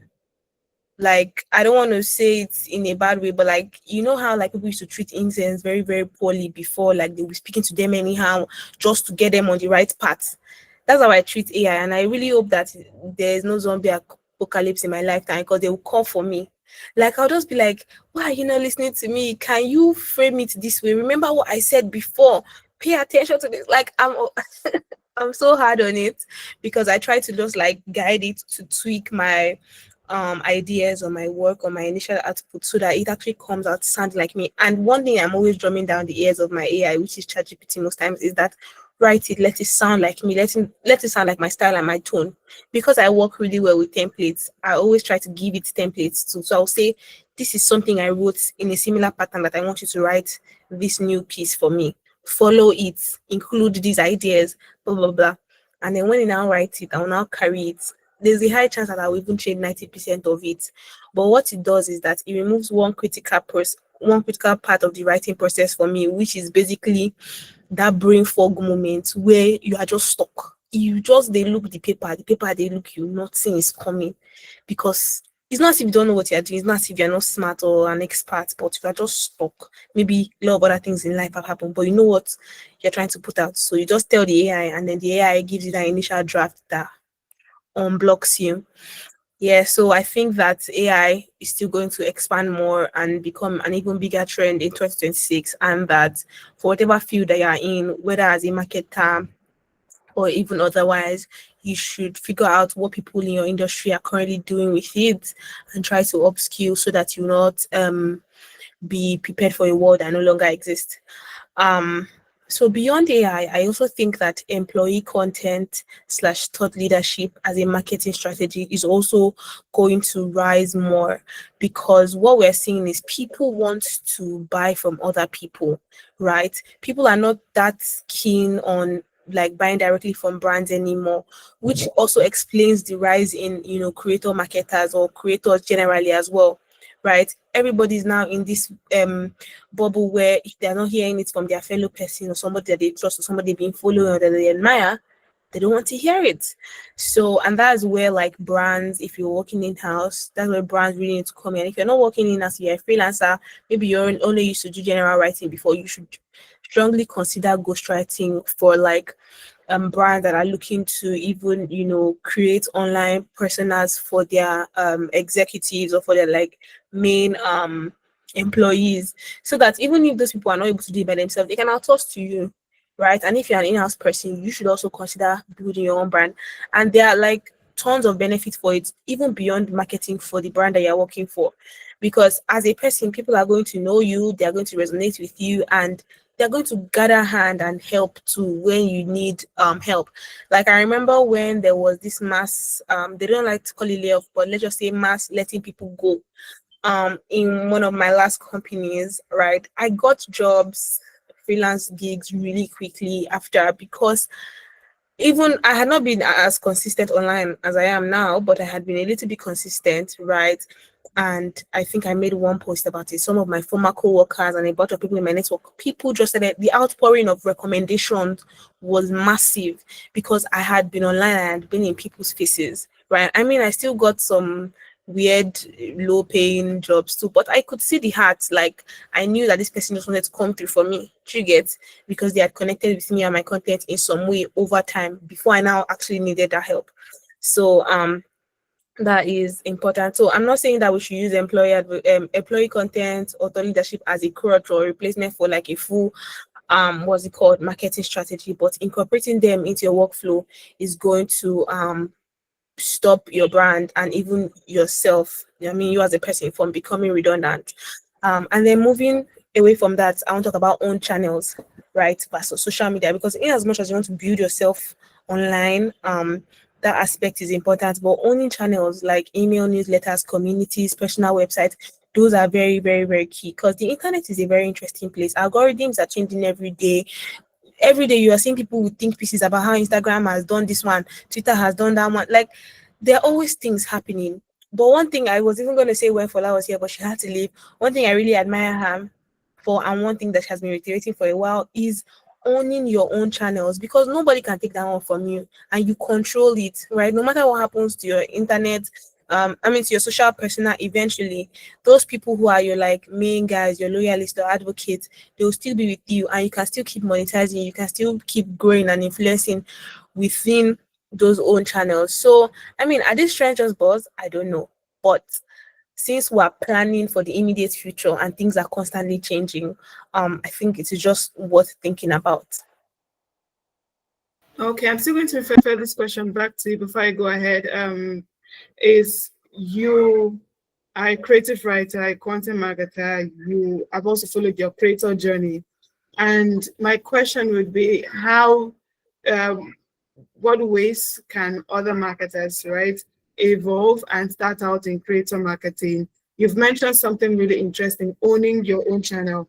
How have you been able to do this? And general advice for anyone who is looking to start out, maybe try out owning their channels, start out in creator marketing.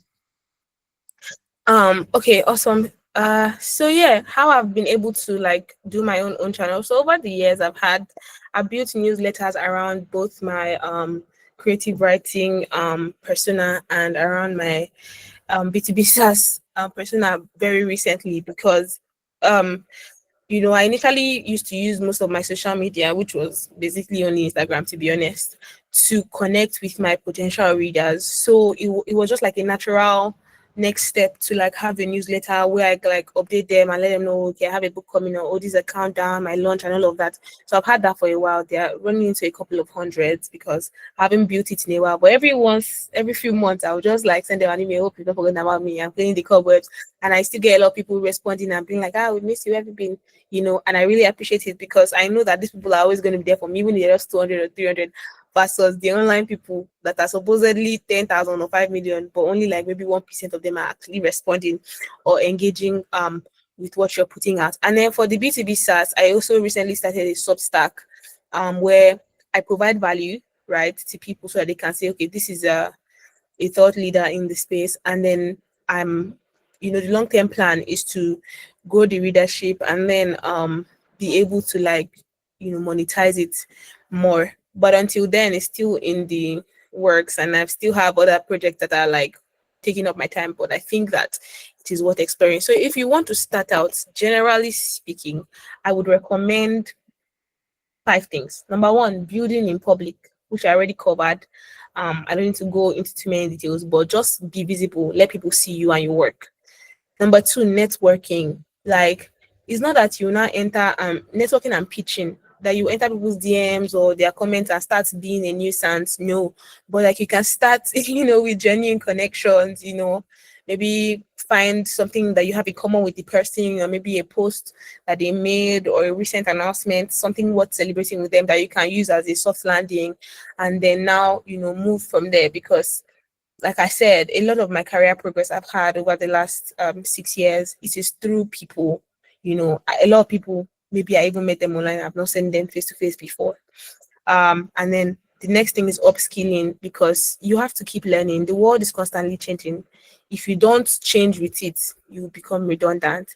And then lastly, mentorship, both the free one that you have access to and the ones that you have to pay for, because sometimes people do not value what they don't pay for. But when you pay for it, you want to, make sure that you milk it. Like Jessica was talking about having a coach some years back, Coach Ladro. She actually helped me because I published 2 books before, right? But my first book took me 4 years to write. And when I was ready to write the second book, I was like, I don't want to do this. I don't want it to take me 4 years. So I remember that she had a course called First Time Author to Bestseller.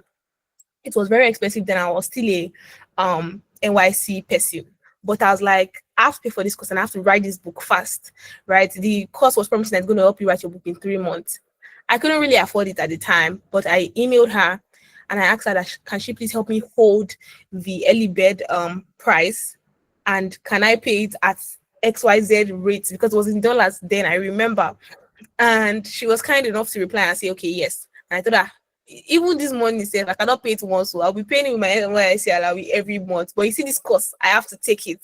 That was, I think, 2021 or something. And I did that and I took the course. Funny thing, I did not even finish writing the book in the first 3 months. And then she reached out to me, she was like, Oyinko, if you don't finish writing this book in the next 1 month, I'm not going to review your book and you're not going to get the full value from this course. I was like, after all this money and effort, I will have to finish writing this book. And I ended up writing that second book in 4 months versus 4 years. So the power of mentorship or coaching or paying to upskill cannot be overemphasized. So yeah, that'll be all. Thank you. The power of mentorship. And yes, so I buy that. Pay for value, because truthfully, when things come free, there are people who actually value free stuff, but we'll find out that there's some information, when they say free trial, and then when you upgrade you get access to the entire thing. Truthfully, there's a limit to the kind of value that you may get if you only want to get free stuff, truthfully. So thank you so much, Oyinkansola. Bolaji, so the question is, how can people start out as a GTME ex-engineer? And also, I know that you do a lot of AI workflow. So how do people start out doing this, positioning themselves in this field for those that are interested? Okay, so the way to get started in AI generally, I'll say think about the work you already do. So say you're a content marketing person, think about the work you do. You are you're a designer, you do record webinars, whatever you do, think about it. Think about whatever manual task that you feel like you do a lot. Whatever thing you feel like is very repetitive that you feel like you could automate. So I think that's like the best way to start. Think about it and think about when you think about these manual workflows, there you can now find like your sweet spot for automation. So when you think about it, because at the end of the day, AI workflows, it doesn't start with like the tools. It starts with like, what exactly do you want to automate? Because at the end of the day, you can't automate everything. There's some work that you can't, there's some work that you still need to do yourself. So say for example, let me give this example of, say you work with founders we do like these guys that do help founders build their personal brands on LinkedIn. You help them do like their ghostwriting. I think Oyinkansola mentioned something along those lines. So an example of an AI workflow you could build for somebody like that could be, because I assume that if you want to do like you want to manage like a personal brand for someone on LinkedIn, maybe you're helping them come up with like their posts, write their posts, manage like their community and all on LinkedIn. So the process would typically be like you're jumping on like a call. For example, maybe like a call like this, you have like your note taker, say you're using Phantom AI, or you're using any of like the popular AI note takers there. So what you're doing is what you could possibly think about, maybe the problem is how can I speed the creation of like my LinkedIn post for this founder. So what you want to do is you want to have like a backlog of your best performing contents that you've written yourself, high quality. You already have like a style that you want to leverage for this particular founder. You also want it to be very original. So when you're jumping on a call with that founder, for example, you've probably built out a workflow. I think that's where picking the tool now comes in. So you can decide on the tool you want to use. So when you already have like the idea that you want to build out, you can pick the tool. There are a couple of AI workflow tools, tools that can let you orchestrate these workflows. So a couple of them, there's Make, there's Anything, there's Zapier has like something. So personally for me, I like to use Anything. So why I like to use Anything is I think Jessica also already mentioned. So I think the aspect of Anything why a lot of people call it open source, but it's not exactly like open source, public open source in the sense is that you can take the code of Anything and self-host it. So personally for me, I have Anything self-hosted on my Google Cloud Workspace. So, and I'm able to like run it for free. I can build automations and workflows and even like build AI agents there. So in the context of that, I can take maybe like an API from Phantom, and whenever the call is done, it's running through a workflow I've built in Anything. So that's where picking like the tool also like comes in. So like I mentioned already, personally for myself, I like to use Anything because it's very flexible, and I can really whatever I think I can do it out on Anything, and it's just really, and it's online I don't get to spend any time running like my Anything instance. I think that's why I really love it. So that's kind of like where it comes. So what that means is when you've built out like the mindsets, because you need to first of all come up with like that mindset that, oh, I want to get into this. So that's where the stack that you're going to be leveraging for all of this comes in, like learning the stack. So for example, myself, I figured for AI workflow orchestration, agents, my stack, the tech stack, that I found out that a lot of people, even like in job roles, that was huge in demand was Anything. So what I just did was I spent like like spend like a lot of hours just learning how to use it too. So there's this guy on YouTube. His name is Nate App. Let me just type his name in the comment section. So just go to his YouTube channel. So I practically learned how to use the platform on his YouTube channel. So there was like an 8 hours course. Like I consumed the entire 8 hours course. So that was pretty much how I learned how to build AI agents, workflows, everything around that. So, and I've built like multiple workflows just using anything. And even companies that I work with right now, that's what I leverage for building like workflows. So so that's like one aspect of just learning AI workflows. And it does not even have to be that deep, because in some instances, it could be something as simple as you even just leveraging it in your workflow. So for example, now I talked about Google launching like a bunch of upgrading like their models. Gemini 3.0 is out. So there's Nano Banana Pro. So it's something like one thing you can do. So if you're a social media manager here, for example, you know that one of the things that you want to do is, maybe you're trying to work like clients, or you're trying to build out, you're working like internally. One of the things you typically do is you want to visualize what your, say, Instagram grid is going to look like. So it feels that way you're able to really now, you've taken like your content calendar like another notch. So one thing you can do with Nano Banana Pro right now is you can visualize everything, and it's going to give you, if you give it like a prompt, you can visualize what the design is going to look like. And I'll say right now that's like the best when it comes to like visuals, images, design. I'll say that's like the best.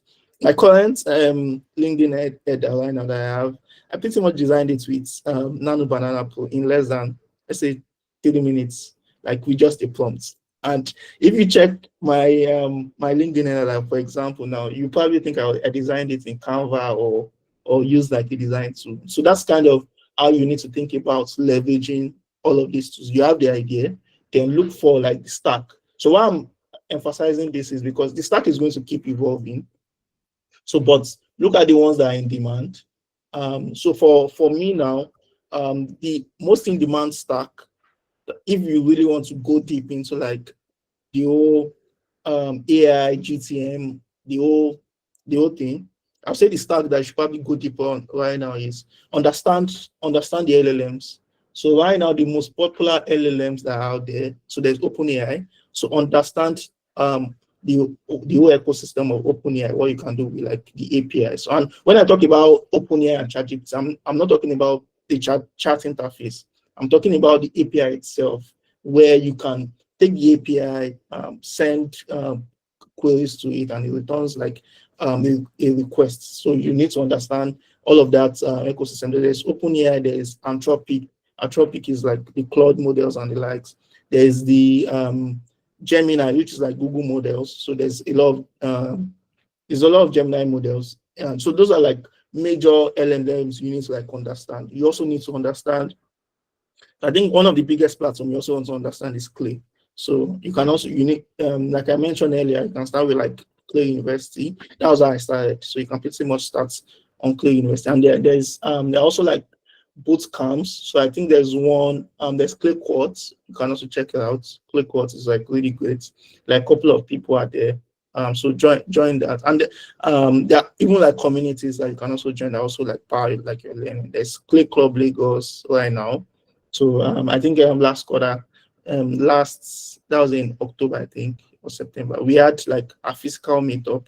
So, and it was like a great way to learn and also just meet people. I think one of the things I even want to share, I think one of the first time I ever met Oyinkansola was in like maybe 2020 or 2021. We met in person, and it was through like a community meetup in Lagos. We met at an event. So, and even for we had met, I think sometime also. So that I think that's also like really great. So if you have opportunities to attend these meetups for these tools, also try to attend because it also helps. So that you're not just learning in silos. So Yeah. and yeah, so one thing I'll just so I don't take too much time, what I'll just say is you need to first of all build like a mindset. You also need to like learn the tools. I have like a video like over almost 3 hours video on YouTube that goes in depth talking about how to get into like these AI workflows and GTM. And so I'll probably just drop it in the comments. So if you are really interested, that would be like maybe like your weekend binge. And I mean, almost everybody has watched the video. They almost every day I get like a message on LinkedIn saying they watched the video and it was super helpful. So I'll drop it in the chat for anybody interested. Yeah, thank you so much. If you're not actually paying attention to the comment section, you are wrong. There's a lot of resources that has been dropped in the comment section. Akira has been able to compile a couple of them. Please check out those resources, pin them, and then whatever your area of interest is, like Bolaji said, it should be your weekend binge, right? We'll just move over to, I also, before we move over to Jessica, right, because I want us to leave here early.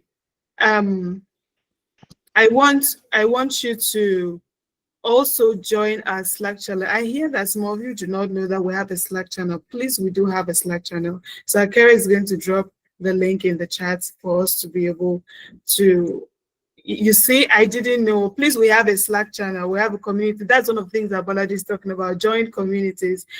Go for events where these tools, right? We even have Notion community and all of that. So go for community events and all of that. Thank you so much, Bolaji. I appreciate it. And please drop the link to the video you talked about so that, yeah, he's dropped it now so that we can check it out. Jessica, please. Okay, so before I just jump in, I want to quickly mention that one area that I feel like a lot of marketers should focus on, especially if you write or you create strategy for brands, is retention marketing. So I feel like a lot of people focus on the whole customer acquisition stuff, right? But it actually costs way less for you to retain an existing client or an existing product user than to start acquiring new ones. And I'll just bring it home to, you know, myself as a person. I think that one of the things that has kept me having consistent cash flow over time is the fact that my clients stay. So I have had clients, I was let go from foundation in August 2023, and even before that, I had already been building that income source, right? So by the time they had gone, you know, these clients I have been working with are the people, there are some I've been working with as far back as, say, 2022 or so. And then I still work with some of them up till now. So imagine that I have to put in that whole effort of every time I'm creating content, not just to educate people, but just to the whole pressure of trying to always get clients. It's not easy. So I'm not, again, this is not to say that client acquisition is not great or, you know, getting new users into it too is not great. No, it's important. That's why we create product-led content, bottom of funnel content, you know, sales have calls with people and all of that. But the actual retention, for example, customer success, if they are answering the same questions over and over again, it's a sign that you should create content about it. That is if you work in-house. Or it's a sign that maybe those in-app tips, those tips that actually pop up in-app, it's very possible that maybe they don't really understand it fully. There are some brands like Webflow, for example, that created a whole university that teaches people how to use their stuff, and they built a whole community around it, right? So that those are part of retention marketing efforts too. But at times too, even creating a blog post about it and then turning that blog post into stuff, you know, maybe carousels on LinkedIn or a short video on LinkedIn or something to help people learn, you know, is very important. It also helps. That way, we don't only focus on customer stories, all this bottom of funnel stuff, and we don't remember that we're supposed to make an effort to actually retain these people. So if you work in-house, this is a super helpful tip for you. You can even use that and move from the current level you are to another level. But then if you work as a freelancer, it's an opportunity for you to pitch your clients stuff around that. But, you know, just become really good at it. Now, on getting started with building AI workflows. So I love that Bolaji covered the whole automation bit, because I think sometimes people confuse automation and AI a lot. I used to confuse it a lot too, until a client pointed it out to me because they had already rolled out a whole bunch of AI tools. So she noticed I mixed up in the first piece we wrote. I mixed up AI and automation. So she corrected me about it. So when it comes to automation, for example, you're trying to program repetitive work, like things you have to do over and over again. But when it comes to AI itself, right, those particular tools, they learn from you. Like they actually, you're the one that's supposed to train it. Like, you know, giving it feedback in real time and so on. And it actually is very good at, you know, helping you analyze data and predicting future outcomes. So stuff like, what do you call it again?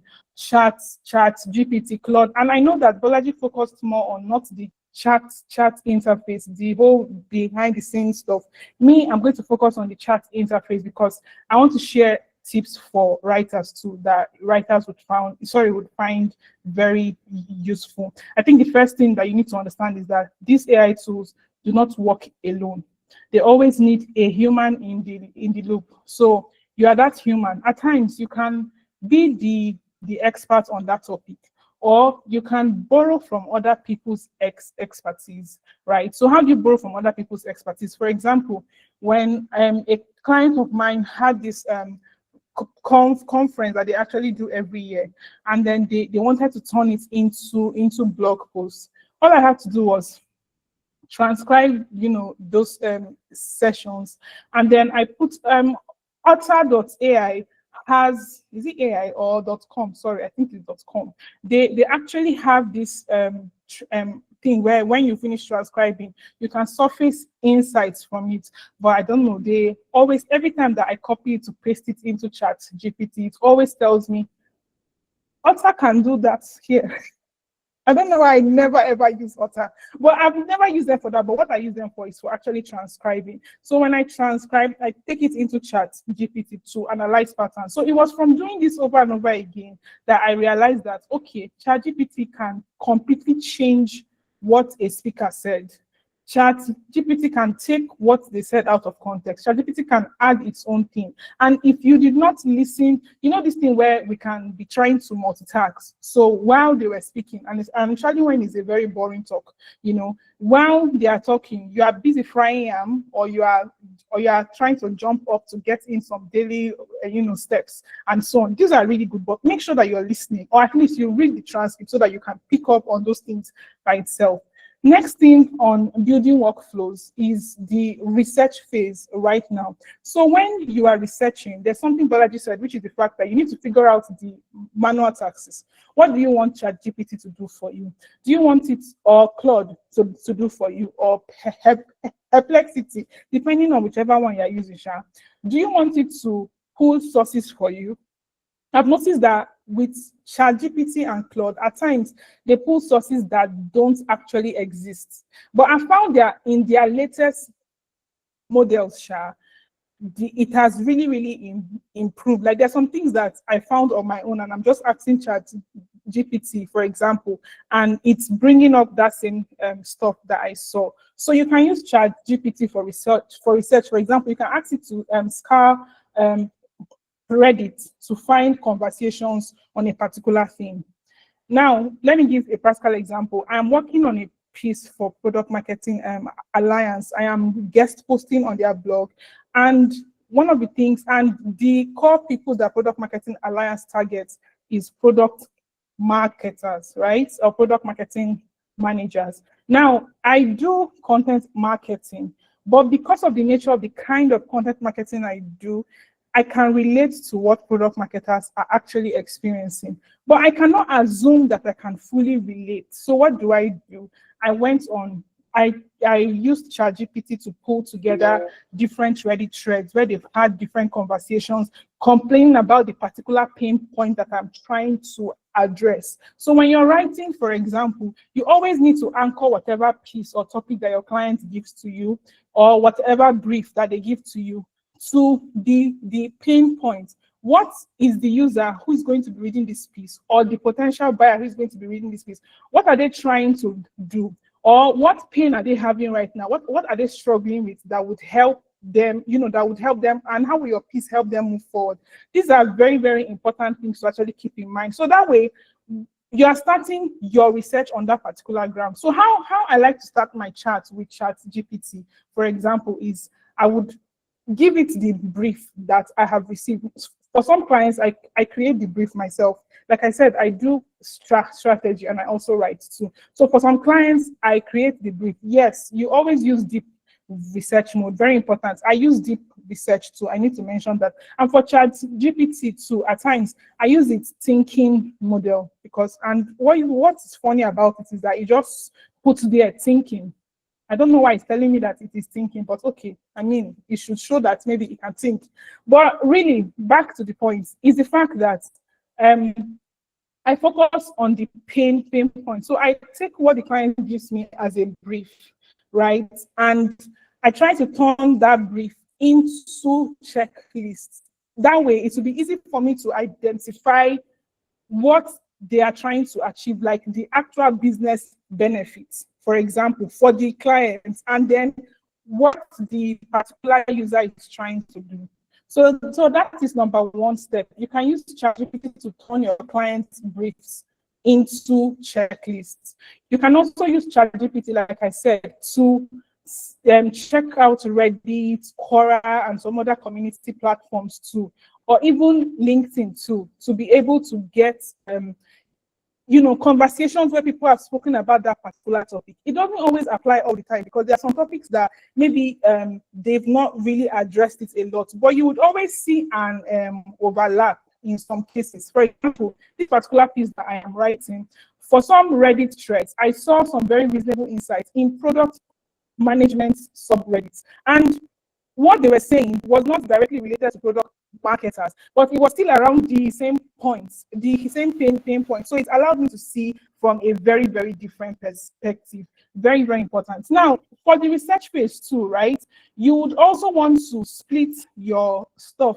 You also want to create a document where you are pasting all of these things. So me, I used to create documents called Reddit conversations, and I put the title of the blog post that I'm writing about, and I put the name of the client, and I paste all the Reddit conversations that I get there. Why is it important to pick and paste there? Because you're trying to make sure that as you are writing, you are reflecting the language that they are using to describe a particular issue. Because like I said, you are not the actual expert in that space, right? So you literally want to learn from what they are saying. And I know that at times, right, we like to feel like, oh, we know everything and so on. Me, I'm very comfortable with not knowing everything. And I'm very comfortable with learning from other people too. You also want to paste. I also check LinkedIn and YouTube, very important. I transcribe YouTube videos a lot to learn. For example, when I was writing that N8N comparison stuff, I went to their site. That's how I was watching different videos, how to use N8N. And I'm like, why am I doing this again? But anyway, it would actually have use, because even though I don't know, I know that N8N is good for people who have a technical background, people like Bolaji, for example. Yeah, I don't know if I have passion to code at some point in my life, but at least I shall know that there are other alternatives too, like software. I know about software, I know about Make. Even though I know that some tools have their own limitations, but N8N is a pretty good tool, just as good as software is too. So what I'm trying to say in essence is that when I was doing that particular research, I had to watch videos, I transcribed videos and so on. And after doing that, I put it in a document too. Why am I doing that? I'm trying to understand what that topic is about. Now you're doing three kinds of research. You are doing topic research, you are doing the product research itself, and you are also doing, what do they call it again? Learning about the actual people using that particular tool. So if you're doing topic research, if you're doing topic research, of course, it's just the general thing that I had actually mentioned. Yes, thank you so much. Audience research. So I want to mention, if you've not noticed, I actually stammer. So most times I go for the words that are very, very easier to pronounce in that moment. So I don't keep you here trying to pronounce a particular word and elongating the whole issue. Thank you. So the part on the product, for example, you are looking at feature benefits maps, right? All of these things you can do with ChatGPT.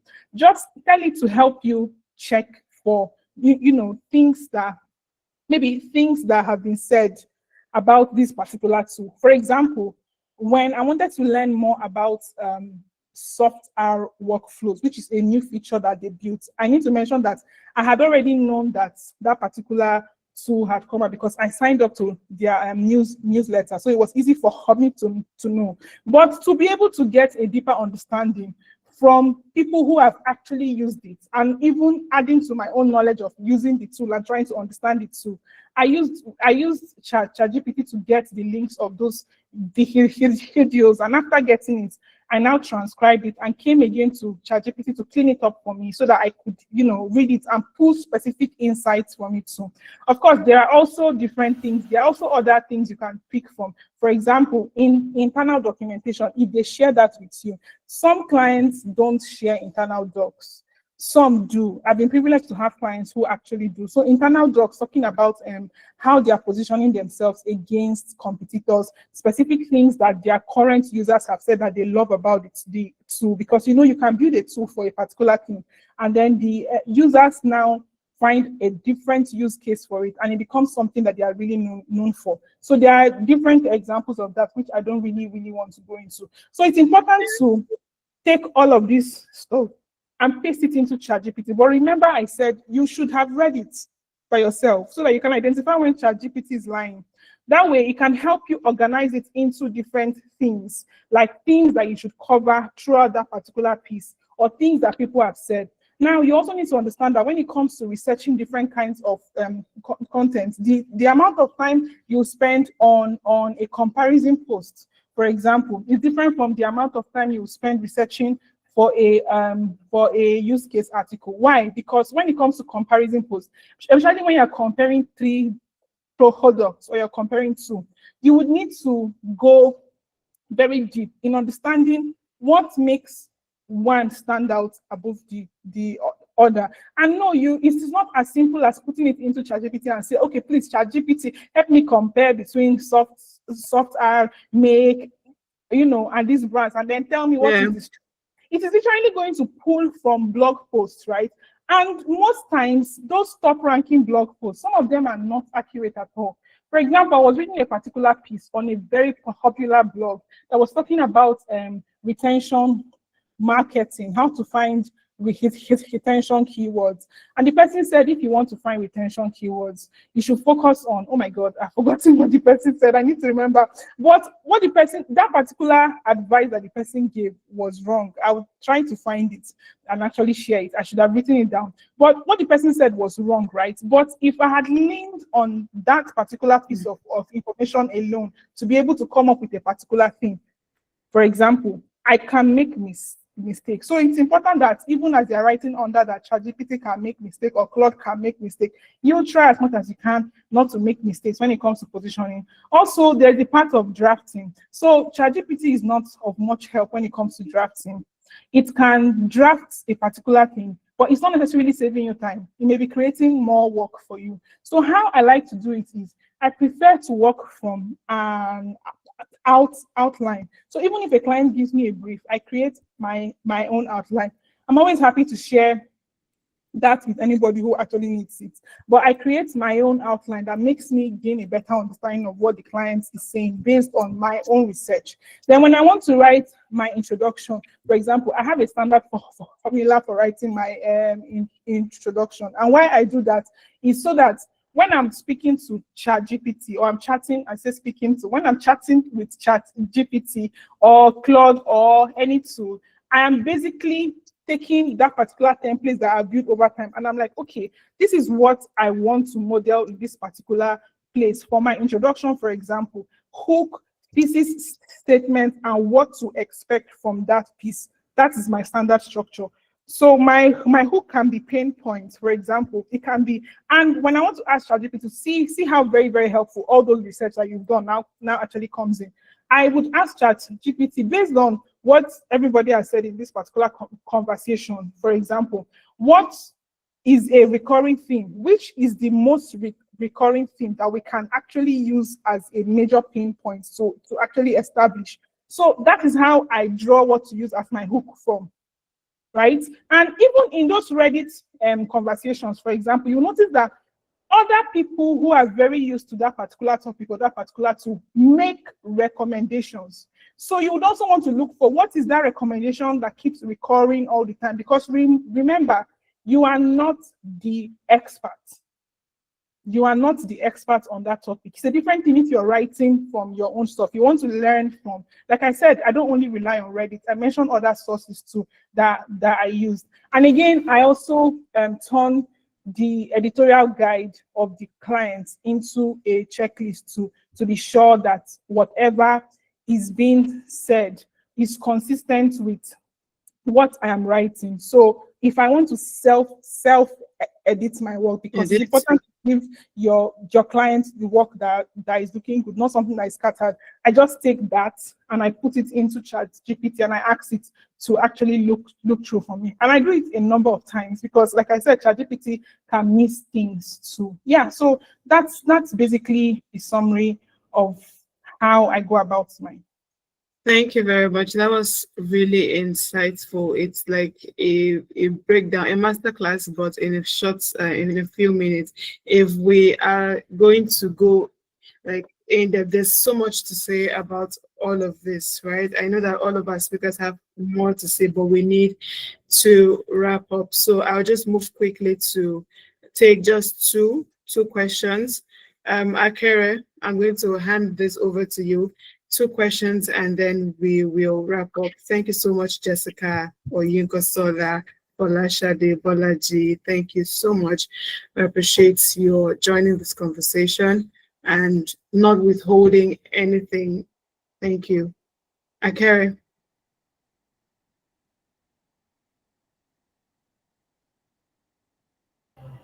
Hi, legends. Can you hear me? Yes, I can. Oh, so I'm trying to see if you have any questions, but I don't see any questions on the chats, like in the chat box at the moment. Okay, that's fine. I think we had one. Let's see if we could take, someone had a question for Jessica. Okay, so since we haven't, okay, as a writer, what types of writings do you recommend to learn that clients really need? Okay, I think that's a very important question, which I feel like I have answered on this call, but I think I am going to answer that question and this question that just came in about, is it important to niche down too early as a writer? So amazing stuff. I did write down a particular tip, which says, instead of obsessing over niching down, I think it's important to focus more on becoming really good at what you actually do, like a bunch of things within that particular space. And then from there, you would find a natural fit that you naturally gravitate towards. So for example, even though I focus a lot on bottom of funnel and product-led content, I still do thought leadership pieces for clients. I still repurpose stuff for clients. I still create full ebooks like for clients and so on. So it's not really about should you niche down. You know, because if you had asked me this question, say in 2022, I would be like, oh yeah, niche down and so on. But how do you really learn a lot about different things, right? That actually complement each other if you're not niching down. So I think Bolaji was speaking about graphics design. I know he spoke about graphic design using a particular AI tool to design his LinkedIn banner. Yeah. So me now, for example, there are a bunch of skills that I learned over time that's added up to where I am right now. So I can use Canva to actually design well. For example, I can interview people. Most clients' needs change. That's what I'm trying to say. There's a particular client who hired me for creating middle of funnel and bottom of funnel content as far back as 2022. And then this client comes in 2023 and is like, oh, we're looking for people who can create YouTube scripts. So if I was focused on niching down, for example, what's waiting concerning YouTube scripts in the grand scheme of things? Sorry that I have to speak Pidgin, but like nothing concern Pidgin. Sorry, concern YouTube scripts. I'm sorry, nothing concern that one. So in my head, right, I'm like, but I put up my hand that I can do it. I had only done it once when I was still working at foundation marketing, twice rather, for a particular client who actually requested it. And the client loved it. So I'm like, oh, wow, it's been long since I did this. Let me still try it again. And that particular thing opened up a revenue stream for me with the particular client. So clients needs change, right? But if you're asking what the clients need right now, of course, most ones have seen. People need thought leadership content.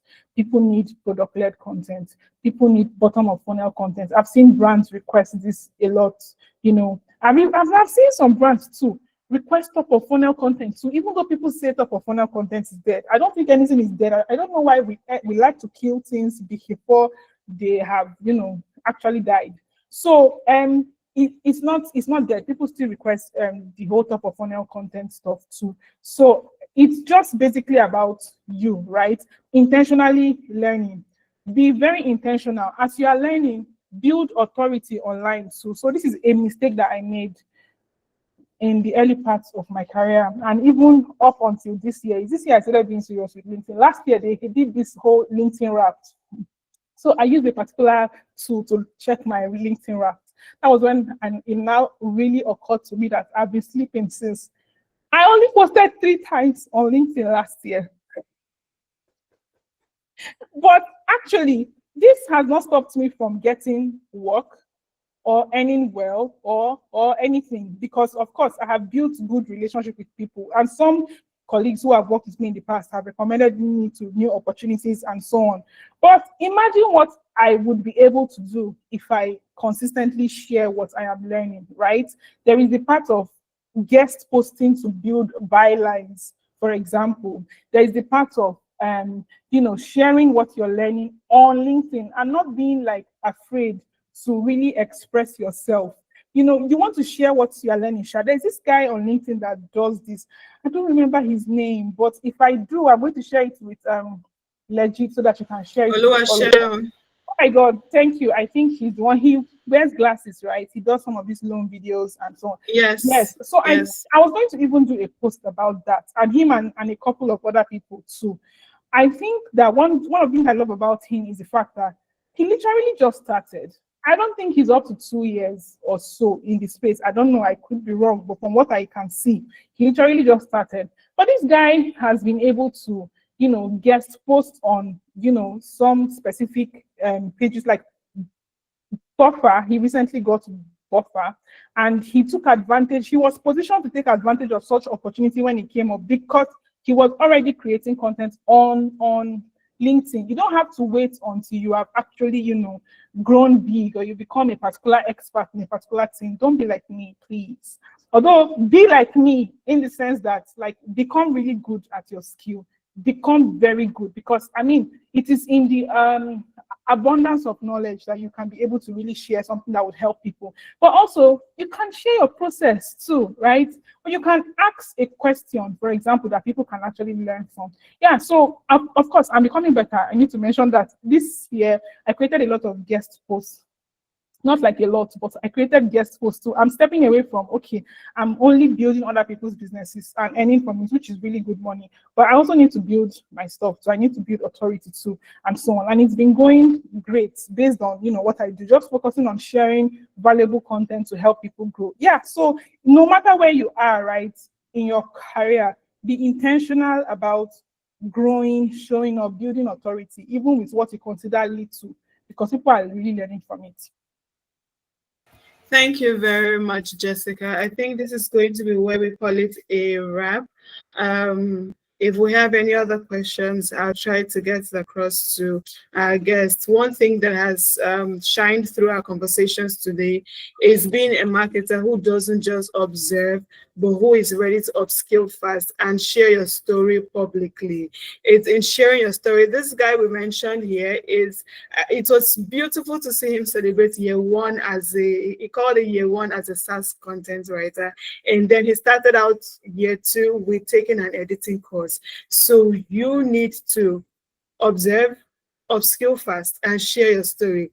It's something that I really want to do also next year. I'm looking for 1,000 ways to be a smarter marketer. And of course, this is the Smarketers Hub community, where we help smart marketers build thriving and global careers. And it's been an interesting session this evening.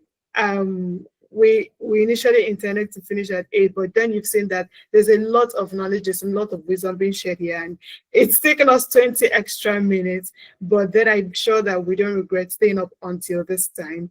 Thank you once again for joining our chat, marketing event playbook chat this evening.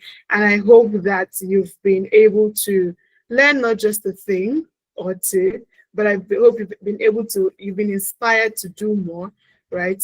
And position yourself better for the coming year. So yes, please, again, I'd like to remind you, thank you so much for that feedback. It was a blast. Please, I'd appreciate this feedback. So if you have feedback for us, let us know. A lot of gems dropped. Yep, very true. Thank you to all our speakers. I'll just remind you again of the resources that we've shared. It's Akere pinned it in the chat box. It was indeed a masterclass. She's pinned it in the chat box. These resources also have been our contributions from other amazing marketers, like Inside the Marketers Room, our code pitching playbook. We believe that these resources will help you, and we're giving a discount for them. So please check them out. And I'd love to see you in our Slack channel in the Marketers Room. Do have a lovely evening, everyone, and a lovely weekend as well. I know that 1st of December is on a Monday, so I'll take this time out to wish you a happy new month. And I hope that December is wonderful for you, and then you make more money, really, in the coming month. Thank you so much, guys.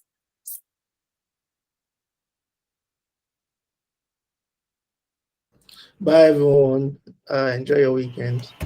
Thank you, Bolaji. Bye, guys. Thank you. Bye, guys. I'm so happy to have been able to do this. Bye, Kasola. I'm going to be in all our speakers.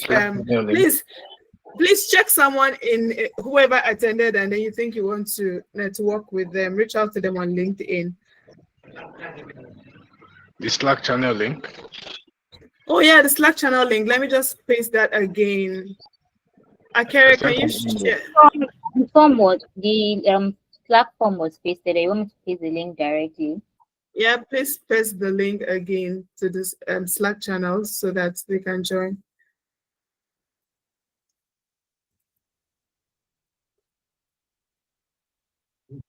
Okay, I think I have it.